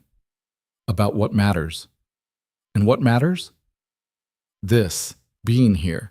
Actually seeing the people in front of me instead of just checking boxes. His mother's eyes got wet. We're glad you're here, sweetheart. They spent the rest of the day doing nothing important. His father showed him the new fence he was building in the backyard. His mother made pot roast. They watched a baseball game on TV and argued amiably about whether the designated hitter rule ruined the sport. Normal family things that Ethan had spent years being too busy for. Before he left, his mother hugged him again. Come back soon, she said. Don't make it so long next time. I won't, I promise. On the drive home, Ethan felt the same lightness his mother had noticed, like something heavy he'd been carrying had finally been set down. Monday morning brought Sophie home. Ethan picked her up from Rebecca's house and listened to 2 straight hours of stories about Paris and Rome and everything in between. She showed him hundreds of photos on Rebecca's phone. Made him promise to take her back someday so they could see it together. Did you have fun while I was gone? Sophie asked eventually. I did, actually. Visited Grandma and Grandpa, caught up on some stuff, thought a lot. About what? About being better at things that matter. Sophie looked at him curiously. Like what? Like being your dad, like being a decent person, like trusting people more. You trust people, Sophie said. Not really. Not until recently. What changed? Ethan thought about how to explain it in a way a 9-year-old would understand. Someone showed me that taking chances on people is worth it, even when it's scary. Who? Just someone I met. You don't know her. Sophie accepted this with the easy logic of childhood. Well, I'm glad they helped you. You seem happier. I am happier. Good. You should stay that way. That night, after dropping Sophie back at Rebecca's, Ethan sat in his apartment and realized he didn't feel lonely anymore. Not because anything external had changed. Sophie was still at her mother's house. His apartment was still quiet. The calendar still had empty spaces where his daughter used to be. But something internal had shifted. Some fundamental understanding that being alone wasn't the same as being lonely. That you could have space in your life and fill it with things that mattered, instead of just distractions. He pulled out his phone and looked at the conversation with the unknown number one last time. Thank you, he typed, even though he knew no one would respond. For everything. For being the bridge. For helping me remember how to be human. He sent it into the void and didn't expect anything back. But a few minutes later, his phone buzzed. You're welcome, Ethan. Take care of yourself. And that was it. The final word. The last connection to a chapter that had changed everything while feeling like almost nothing at the time. Ethan set his phone down and looked around his apartment, at the plant that was somehow still alive, at the dishes he'd actually washed instead of leaving in the sink, at the calendar on his wall with its color-coded blocks of time, now including more green than ever before, at a life that was slowly, imperfectly becoming something he wanted to live instead of just something he endured. The work wasn't done. He'd still mess up, still fall into old patterns, still choose control over trust sometimes because old habits died hard. But he was trying.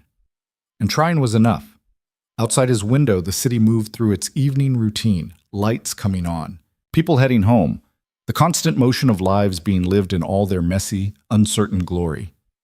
Ethan stood at the window and watched it all, and felt, for the first time in longer than he could remember, like he was part of it instead of separate from it.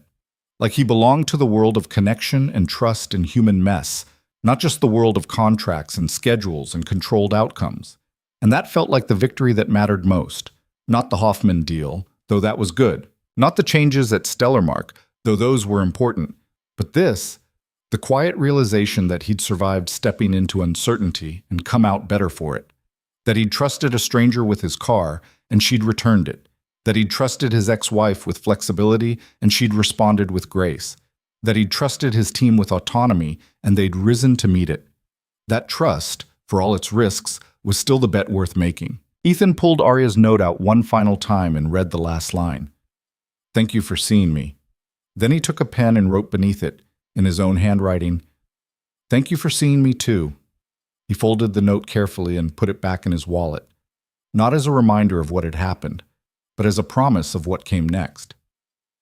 The interview with Sarah Chen happened on a Tuesday afternoon in early May. Ethan had prepared talking points about Stellarmark's growth strategy and the Hoffman contract, but Sarah's first question threw him completely off script. What's the biggest risk you've taken in the last year? She asked. Ethan sat back in his office chair, phone on speaker. Professionally? However you want to interpret it. He thought about the prepared answer he could give, the infrastructure investment, the Hoffman pitch, expanding into new markets. But what came out instead was the truth. I trusted someone I had no reason to trust, Ethan said, and it changed how I see everything. Silence on the other end, then, can you tell me more about that? So Ethan told her. Not everything, he kept Arya's story private, but enough. About being stuck at an airport, about making a choice that went against every instinct he'd developed, about learning that control was sometimes just fear wearing a business suit. Sarah was quiet for a moment after he finished. That's not what I expected you to say. It's not what I expected to say either. But it's connected to your business philosophy? More than I realized at the time. I'd built my company on eliminating risk. But you can't eliminate human error, human judgment, human trust. And when you try, you end up with systems that work perfectly on paper and fall apart the moment something unpredictable happens. So now you're building differently? I'm trying to. Building a company where people matter as much as processes, where trust is part of the foundation, not just a nice idea we put in the mission statement. They talked for another 20 minutes about Stellarmark's operations, but Sarah kept circling back to that first answer. When the interview ended, she thanked him and promised to send a draft before publication. 2 days later, Ethan got an email from her with the article attached. He opened it, expecting the usual corporate profile, dry facts about growth metrics and market positioning. Instead, the headline read, "How One CEO Learned to Lead by Letting Go." The article was good, better than good. Sarah had captured something Ethan hadn't fully articulated to himself, that the changes at Stellarmark weren't just about operational efficiency. They were about fundamentally rethinking what it meant to build something sustainable. She quoted him saying, "The best decisions aren't always the safest ones." And, "You can't eliminate human error, so you might as well embrace human judgment." But it was the closing paragraph that made Ethan read it 3 times. Ethan Cole is not your typical CEO. In an industry built on precision and predictability, he's making the case for trust as a competitive advantage. Whether that philosophy will translate to long-term success remains to be seen. But in a conversation full of buzzwords and corporate speak, Cole's willingness to admit uncertainty felt like the most honest thing I've heard in years. Ethan forwarded the article to his team with a simple note: "This is who we're trying to be." The responses came back enthusiastic. Paula called it inspiring. Marcus said it made him proud to work at Stellarmark. Jenna sent back 3 exclamation points and a gif of someone clapping. But it was the message from Rebecca that surprised him most. "Read your interview. I'm really proud of you, Ethan. Not for the business stuff, though that's great, but for being willing to be vulnerable in public. That takes courage." Ethan stared at the message for a long moment before typing back, "Thank you. That means a lot." Her reply came immediately. "I mean it. You're becoming the person I always knew you could be." That evening, Ethan picked Sophie up for their Tuesday dinner. They went to Marco's like always, but something felt different. Lighter. Like the weight of all their previous visits, the ones dominated by Ethan's stress and distraction, had finally lifted. "Dad?" Sophie said halfway through their pizza. "Yeah? Can I ask you something weird?" "Always." "Are you happy?" The question caught him off guard. "What makes you ask that?" "I don't know. You just seem different lately, like you're actually here when you're here, instead of thinking about work stuff." Ethan felt something catch in his throat. "Am I usually not here?" Sophie shrugged, suddenly fascinated by her pizza crust. "Sometimes it feels like your body is here, but your brain is somewhere else." The honesty stung, but Ethan was grateful for it. "You're right. I'm sorry about that. You don't have to apologize. I just wanted to know if you're okay now." "I'm getting there," Ethan said. "I'm learning how to be present instead of just physically in the room." "What's the difference?" "Present means I'm actually listening when you talk instead of thinking about emails. Present means I remember the stuff you tell me. Present means you matter more than whatever crisis is happening at work." Sophie smiled. "I like present dad better." "Me too, kiddo." They finished their pizza and Ethan drove her home, but before she got out of the car, Sophie turned to him. "I'm proud of you too, Dad, just so you know." "For what?" "For trying to be better. Mom told me that's the hardest thing adults can do. Admit they need to change and then actually do it." Ethan hugged her tight. "When did you get so wise?" "I've always been wise. You just started noticing." That night, alone in his apartment, Ethan thought about Sophie's words. Present dad. What a simple concept. What an impossible standard he'd failed to meet for years. But he was meeting it now. Imperfectly. Inconsistently, but genuinely. And that had to count for something. The next few weeks passed in a rhythm Ethan was still getting used to. Work was busy, but manageable. The Hoffman contract ramped up smoothly. Paula's infrastructure rebuild completed ahead of schedule and under budget. Marcus stopped second-guessing every decision and started trusting his own judgment. And Ethan found himself with time. Actual free time that he didn't immediately fill with more work. He used some of it to start running again, this time with a plan that didn't destroy his knees. He used some of it to read books he'd been meaning to get to for years. He used some of it to just sit and think without feeling guilty about not being productive. On a Saturday in late May, he drove to the beach 3 hours away. The same beach from the photo of Sophie building sandcastles. He'd promised her they'd go together in July, but today he went alone. The water was cold and the sand was crowded with families, but Ethan found a quiet spot and sat watching the waves. He thought about the last 2 months, about how different his life looked from the outside, same job, same apartment, same basic routine, while feeling completely transformed from the inside. He thought about Arya and wondered where she was now, whether Claire's email had been the whole story or just part of it, whether Arya ever thought about the stranger who'd given her his car keys, or whether that night had faded into just another moment among thousands. Probably the latter. And that was okay, because the impact didn't require ongoing connection, didn't require a relationship or even a friendship. It just required one person making a choice that created space for another person to change. Ethan's phone rang. Unknown number. He almost didn't answer, but something made him pick up. Hello? Ethan Cole? A man's voice this time. Young, professional. Yes? My name is David Morrison. I work with the Founders Network. We support entrepreneurs and CEOs in the logistics and supply chain space. I read Sarah Chen's article about you, and I wanted to reach out about a speaking opportunity. Ethan's guard went up automatically. What kind of speaking opportunity? We're hosting a conference in September, 300 industry leaders. We're looking for someone to give a keynote about innovation in leadership. Your approach, the emphasis on trust and human judgment, fits perfectly with our theme. I've never done public speaking. That's fine. We provide coaching, and honestly, the fact that you're not a professional speaker makes it more authentic. People are tired of hearing the same polished talks from career motivational speakers.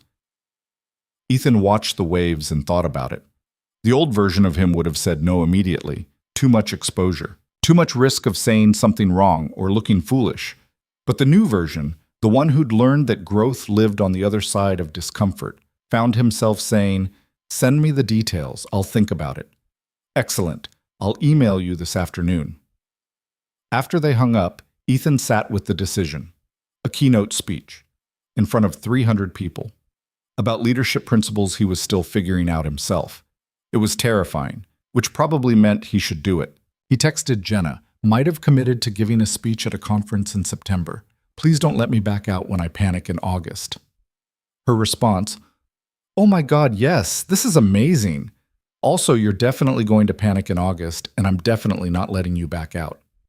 Ethan smiled and put his phone away. The summer moved forward. Sophie came for the July beach trip as planned, and they spent 4 days doing nothing but swimming and building sandcastles and eating ice cream. No work calls. No emails. Just time. On the last night, they sat on the beach watching the sunset, and Sophie leaned against his shoulder. This was the best trip ever, she said. Even better than Europe?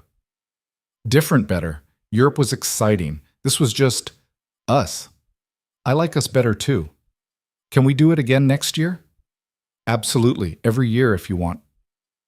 I want. They sat in comfortable silence until the sun disappeared completely. Then Sophie said, Dad, can I tell you something? Always. I was really mad at you for a long time, after you and Mom got divorced. Ethan's chest tightened. I know, kiddo. I'm sorry. No, let me finish. I was mad because I thought you chose work over us, over me, but I don't think that anymore. What changed? You did, and I realized you weren't choosing work over me. You were just scared of messing up, so you focused on the thing you knew how to do. But now you're not scared anymore. Or maybe you're still scared, but you're doing it anyway. Ethan pulled her closer. When did you get so smart? Mom says I get it from you. Your mom is being generous. They drove back to Rebecca's house the next day, and when Ethan dropped Sophie off, Rebecca came out to help with the bags. She had a great time, Ethan said. I can tell. She hasn't stopped talking about it. Rebecca paused. David and I are getting married. Again, like renewing our vows. It's a small thing, just family. But we wanted to invite you. Ethan blinked. You want me at your vow renewal? Sophie wants you there, and honestly, so do I. You're part of our family, Ethan. Maybe not the way you used to be, but still. We wouldn't be here without everything that happened before. I don't know what to say. Say you'll think about it. Okay, I'll think about it. Driving home, Ethan processed the invitation. Going to his ex-wife's vow renewal seemed like either the healthiest thing he could do or the most masochistic. He wasn't sure which, but Sophie wanted him there, and maybe that was enough. The conference in September arrived faster than Ethan expected. He'd spent August working on his speech with the coaching team the Founders Network provided, but standing backstage listening to his introduction, his hands were shaking. "You're going to be great," Jenna whispered. She'd insisted on coming to support him, along with Paula and Marcus. "I'm going to forget everything and just stand there looking stupid." "Then you'll look stupid in front of 300 people who are rooting for you. Could be worse." "How is that better?" "It's not, but you're doing it anyway." His name was called. Ethan walked onto the stage to polite applause and stood at the podium looking out at 300 faces. For 5 seconds, his mind went completely blank. Then he thought about Arya in the airport, about the choice that had started everything, and he started talking. "2 months ago, I gave my car keys to a complete stranger," Ethan began. "It was the stupidest, most reckless thing I'd done in a decade, and it was also the best decision I've made in years." He told the story carefully, protecting Arya's privacy, and watched the audience lean forward. He talked about control and fear, and the cost of always playing it safe. He talked about what happened when you built a company on trust instead of just metrics. And he talked about being wrong.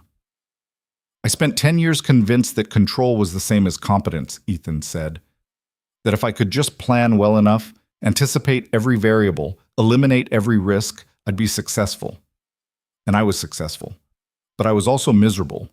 Because control is exhausting. And it's lonely. And it doesn't actually work because people aren't variables you can eliminate. He saw heads nodding, people taking notes. "So now I'm building differently, not perfectly. I still mess up constantly. Just this morning, I micromanaged a decision Paula could have made in her sleep." He gestured to Paula in the front row, who grinned. "But I'm trying, and trying matters more than getting it right every time." The speech lasted 20 minutes. When he finished, the applause was genuine and sustained. Afterward, people lined up to talk to him, to share their own stories about learning to let go, to ask questions about implementation, to thank him for being honest about the struggle. One woman, probably in her 50s, waited until everyone else had left before approaching. "That story about giving away your car keys," she said. "Was it true?" "Every word." "Did you ever see her again, the woman you helped?" "No, and I probably never will. But you think about her. All the time." The woman smiled. "That's how you know it mattered. The things that change us, we carry them, whether we see the person again or not." She walked away before Ethan could ask her name. That night, back in his hotel room, Ethan got a text from an unknown number. His heart jumped before logic kicked in. It couldn't be. That connection had ended months ago. But when he opened it, the message read, "Saw a video of your speech. Someone posted it online. I'm proud of you for sharing what you learned. A." Ethan stared at the message for a full minute before his hands stopped shaking enough to type back. "Arya?" 3 dots appeared, disappeared, appeared again. "Yeah. Sorry for the weird contact. I asked Claire not to give me your number because I didn't want to intrude. But then I saw the speech and I don't know. I wanted you to know it meant something. What you said. About trust being worth the risk. It meant something because of you. Because you showed me it was possible. We both took the risk, Ethan. That's what made it work. How are you?" "Good. Really good, actually. The job's going well. My sister and I are talking again. I'm in therapy, which is hard but helpful. I'm building something that feels like a real life instead of just survival. I'm so glad. How about you?" Ethan thought about how to answer that. About Sophie and Rebecca and the speech he'd just given. About all the small changes that had added up to feeling like a different person. "I'm learning how to be present," he typed. "It's harder than it sounds, but I'm getting there. That's all any of us can do. Keep trying. Keep showing up." "Yeah." They texted back and forth for another 10 minutes. Small talk, really, about work and life and nothing particularly profound. But underneath it was the acknowledgement of what they'd been to each other. 2 strangers who'd helped each other at exactly the right moment and then let go without needing more than that. Finally, Arya wrote, "I should go. But thank you, Ethan, for the car, for the trust, for being exactly who I needed you to be that night. Thank you for asking, for showing me what courage looks like. Take care of yourself. You too." The conversation ended there. Ethan waited to see if anything else would come through, but his phone stayed silent. He thought about asking for her number, about suggesting they stay in touch, about trying to build a friendship from that one night of connection. But he didn't, because some things were perfect in their incompleteness. Some connections mattered more because they didn't overstay.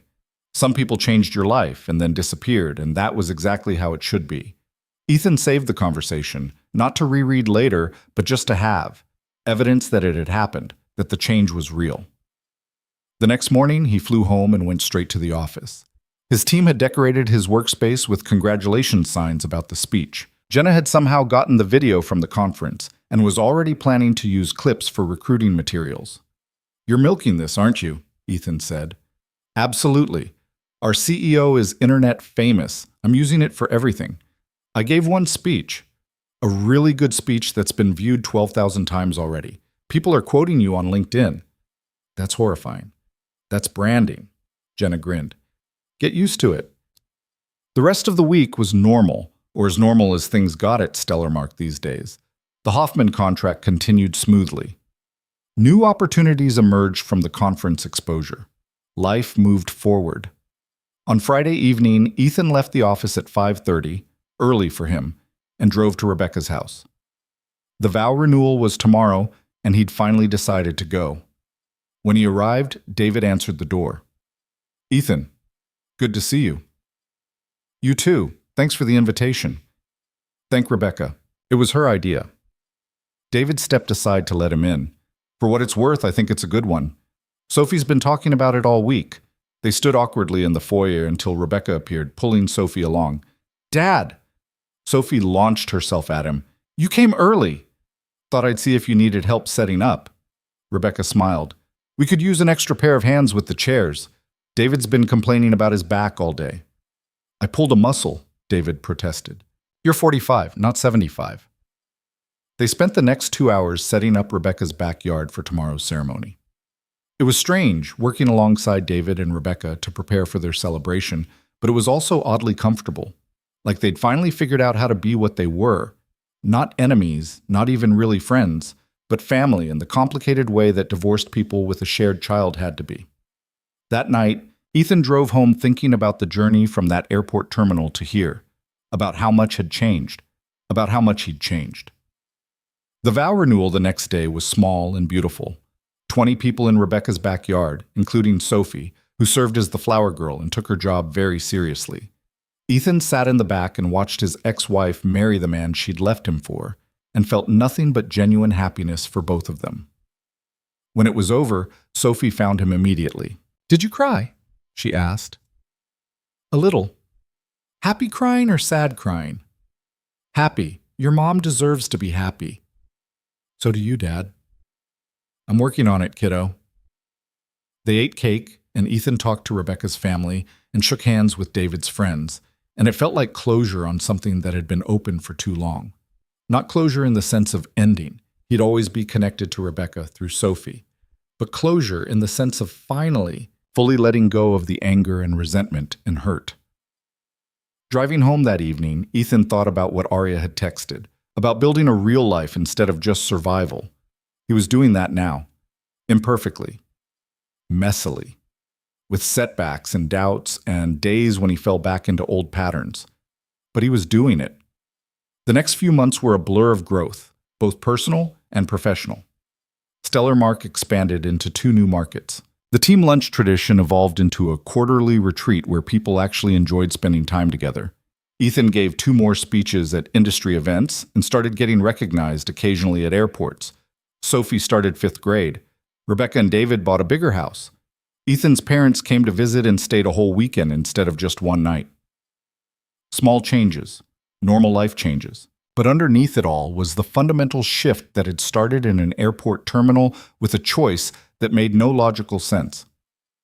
In December, almost a year after that night, Ethan was cleaning out his wallet when he found Arya's note. The paper was thin now, the creases worn to the point of almost tearing. He read it one more time. Thank you for seeing me. Then he carefully removed it from his wallet and put it in a frame on his desk at home. Not to display, he put it facing the wall, but to keep safe, to preserve it before it disintegrated completely. The note had done its job. He didn't need to carry it anymore. He carried the lesson instead. That trust was worth the risk, that people were worth seeing, that control was the cage you built when you forgot how to be free. That evening, Ethan got a call from Sophie. Dad, can you come over tomorrow? Mom and David and me want to talk to you about something. Is everything okay? Yeah, it's good news, but we want to tell you in person. The next day, Ethan drove to their house with his stomach in knots. Good news could mean anything. They were moving. They were having a baby. They'd won the lottery. When he arrived, all three of them were sitting in the living room looking nervous. Okay, Ethan said. You're freaking me out. What's going on? David got a job offer, Rebecca said, in Seattle. Ethan's heart dropped. Seattle. We haven't decided yet, she continued quickly. But it's a really good opportunity.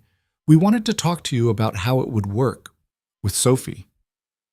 Ethan looked at his daughter, who was watching him carefully. What do you want to do, Soph? I want to go, but I don't want to leave you. The old Ethan would have panicked, would have pulled out the custody agreement and started calculating how to fight this, would have seen it as losing instead of just changing. But the new Ethan, the one who'd spent a year learning to let go, took a breath and thought about what actually mattered. Seattle's not that far, he said. 3-hour flight. I could come up once a month. You could come down for holidays and summer. You're not mad? Sophie asked. I'm sad, but not mad. If this is good for your family, we'll make it work. Rebecca's eyes got wet. Thank you, Ethan, for being this, for making this easier than it could be. They spent the next hour talking logistics. Ethan promised to work with Rebecca's lawyer on modifying the custody arrangement, promised to visit, promised Sophie they'd make it work. When he left, Rebecca walked him to his car. You really have changed, she said. I had to. The old way wasn't working. I'm proud of you. I know I've said that before, but I mean it. The person you're becoming. Sophie's lucky to have you as a father. I'm the lucky one. Ethan drove home and allowed himself to feel the grief. Because this was grief, not the loss of Sophie, but the loss of proximity. The easy Tuesday dinners and spontaneous pickups, the normal rhythms of shared custody. But grief was just love with nowhere to go. And the love wasn't disappearing, it was just changing shape. He texted Jenna. Sophie's moving to Seattle. Her response came immediately. Oh no, are you okay getting there? Can we add a Seattle trip to my monthly travel schedule? Already on it. I'll make it work. That night, Ethan stood at his apartment window and thought about the year that had passed. About airport terminals and car keys and strangers who changed your life by asking for trust when you had none to give. About learning to say yes when every instinct screamed no. About building a life that included space for uncertainty and mess and change. About being present instead of perfect. His phone buzzed. A text from Sophie. I love you, Dad.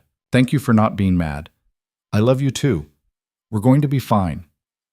I know, because you're different now. Better. Ethan smiled and typed back. You made me better, just by being you. He set his phone down and looked out at the city. Somewhere out there, Aria was living her rebuilt life. Somewhere, Claire had the necklace that had brought her sister back. Somewhere, a chain of trust and courage and human connection continued rippling outward in ways none of them would ever fully see. And Ethan was part of that chain now, not because he'd fixed everything or gotten it all right, but because he'd made one choice in an airport that taught him how to make different choices everywhere else. The choice to trust, the choice to let go, the choice to be human instead of perfect. Those choices hadn't made his life easier. They'd made it messier, more uncertain, more vulnerable. But they'd also made it worth living. And standing at his window watching the city lights, Ethan felt something he hadn't felt in years. Peace. Not the peace of having it all figured out, the peace of knowing he didn't need to. Not the peace of control, the peace of trusting that he could handle whatever came next. Not the peace of perfection, the peace of being enough exactly as he was, mistakes and growth and ongoing struggle included. He thought about Arya's note, now safely framed and facing the wall, about the words he'd added beneath hers. Thank you for seeing me too. That was the gift they'd given each other, the gift of being seen, being trusted, being human with another human for just long enough to remember what that felt like. And maybe that was all anyone could ever hope for. Not permanent connection, not guaranteed outcomes, not safety from loss or change or grief, just moments of genuine seeing, genuine trust, genuine presence. Moments that mattered because you chose them, especially when they scared you. Ethan turned away from the window and looked around his apartment, at the life he'd built, at the space he'd created for things that mattered. It wasn't perfect, it wasn't complete, it wasn't finished, but it was real, and it was his. And for the first time in longer than he could remember, that felt like enough. Outside, the city continued its endless motion. People making choices, taking risks, trusting strangers, building lives from the raw material of courage and uncertainty and hope. And Ethan Cole, single father and CEO, an imperfect human being, was finally, fully part of that world.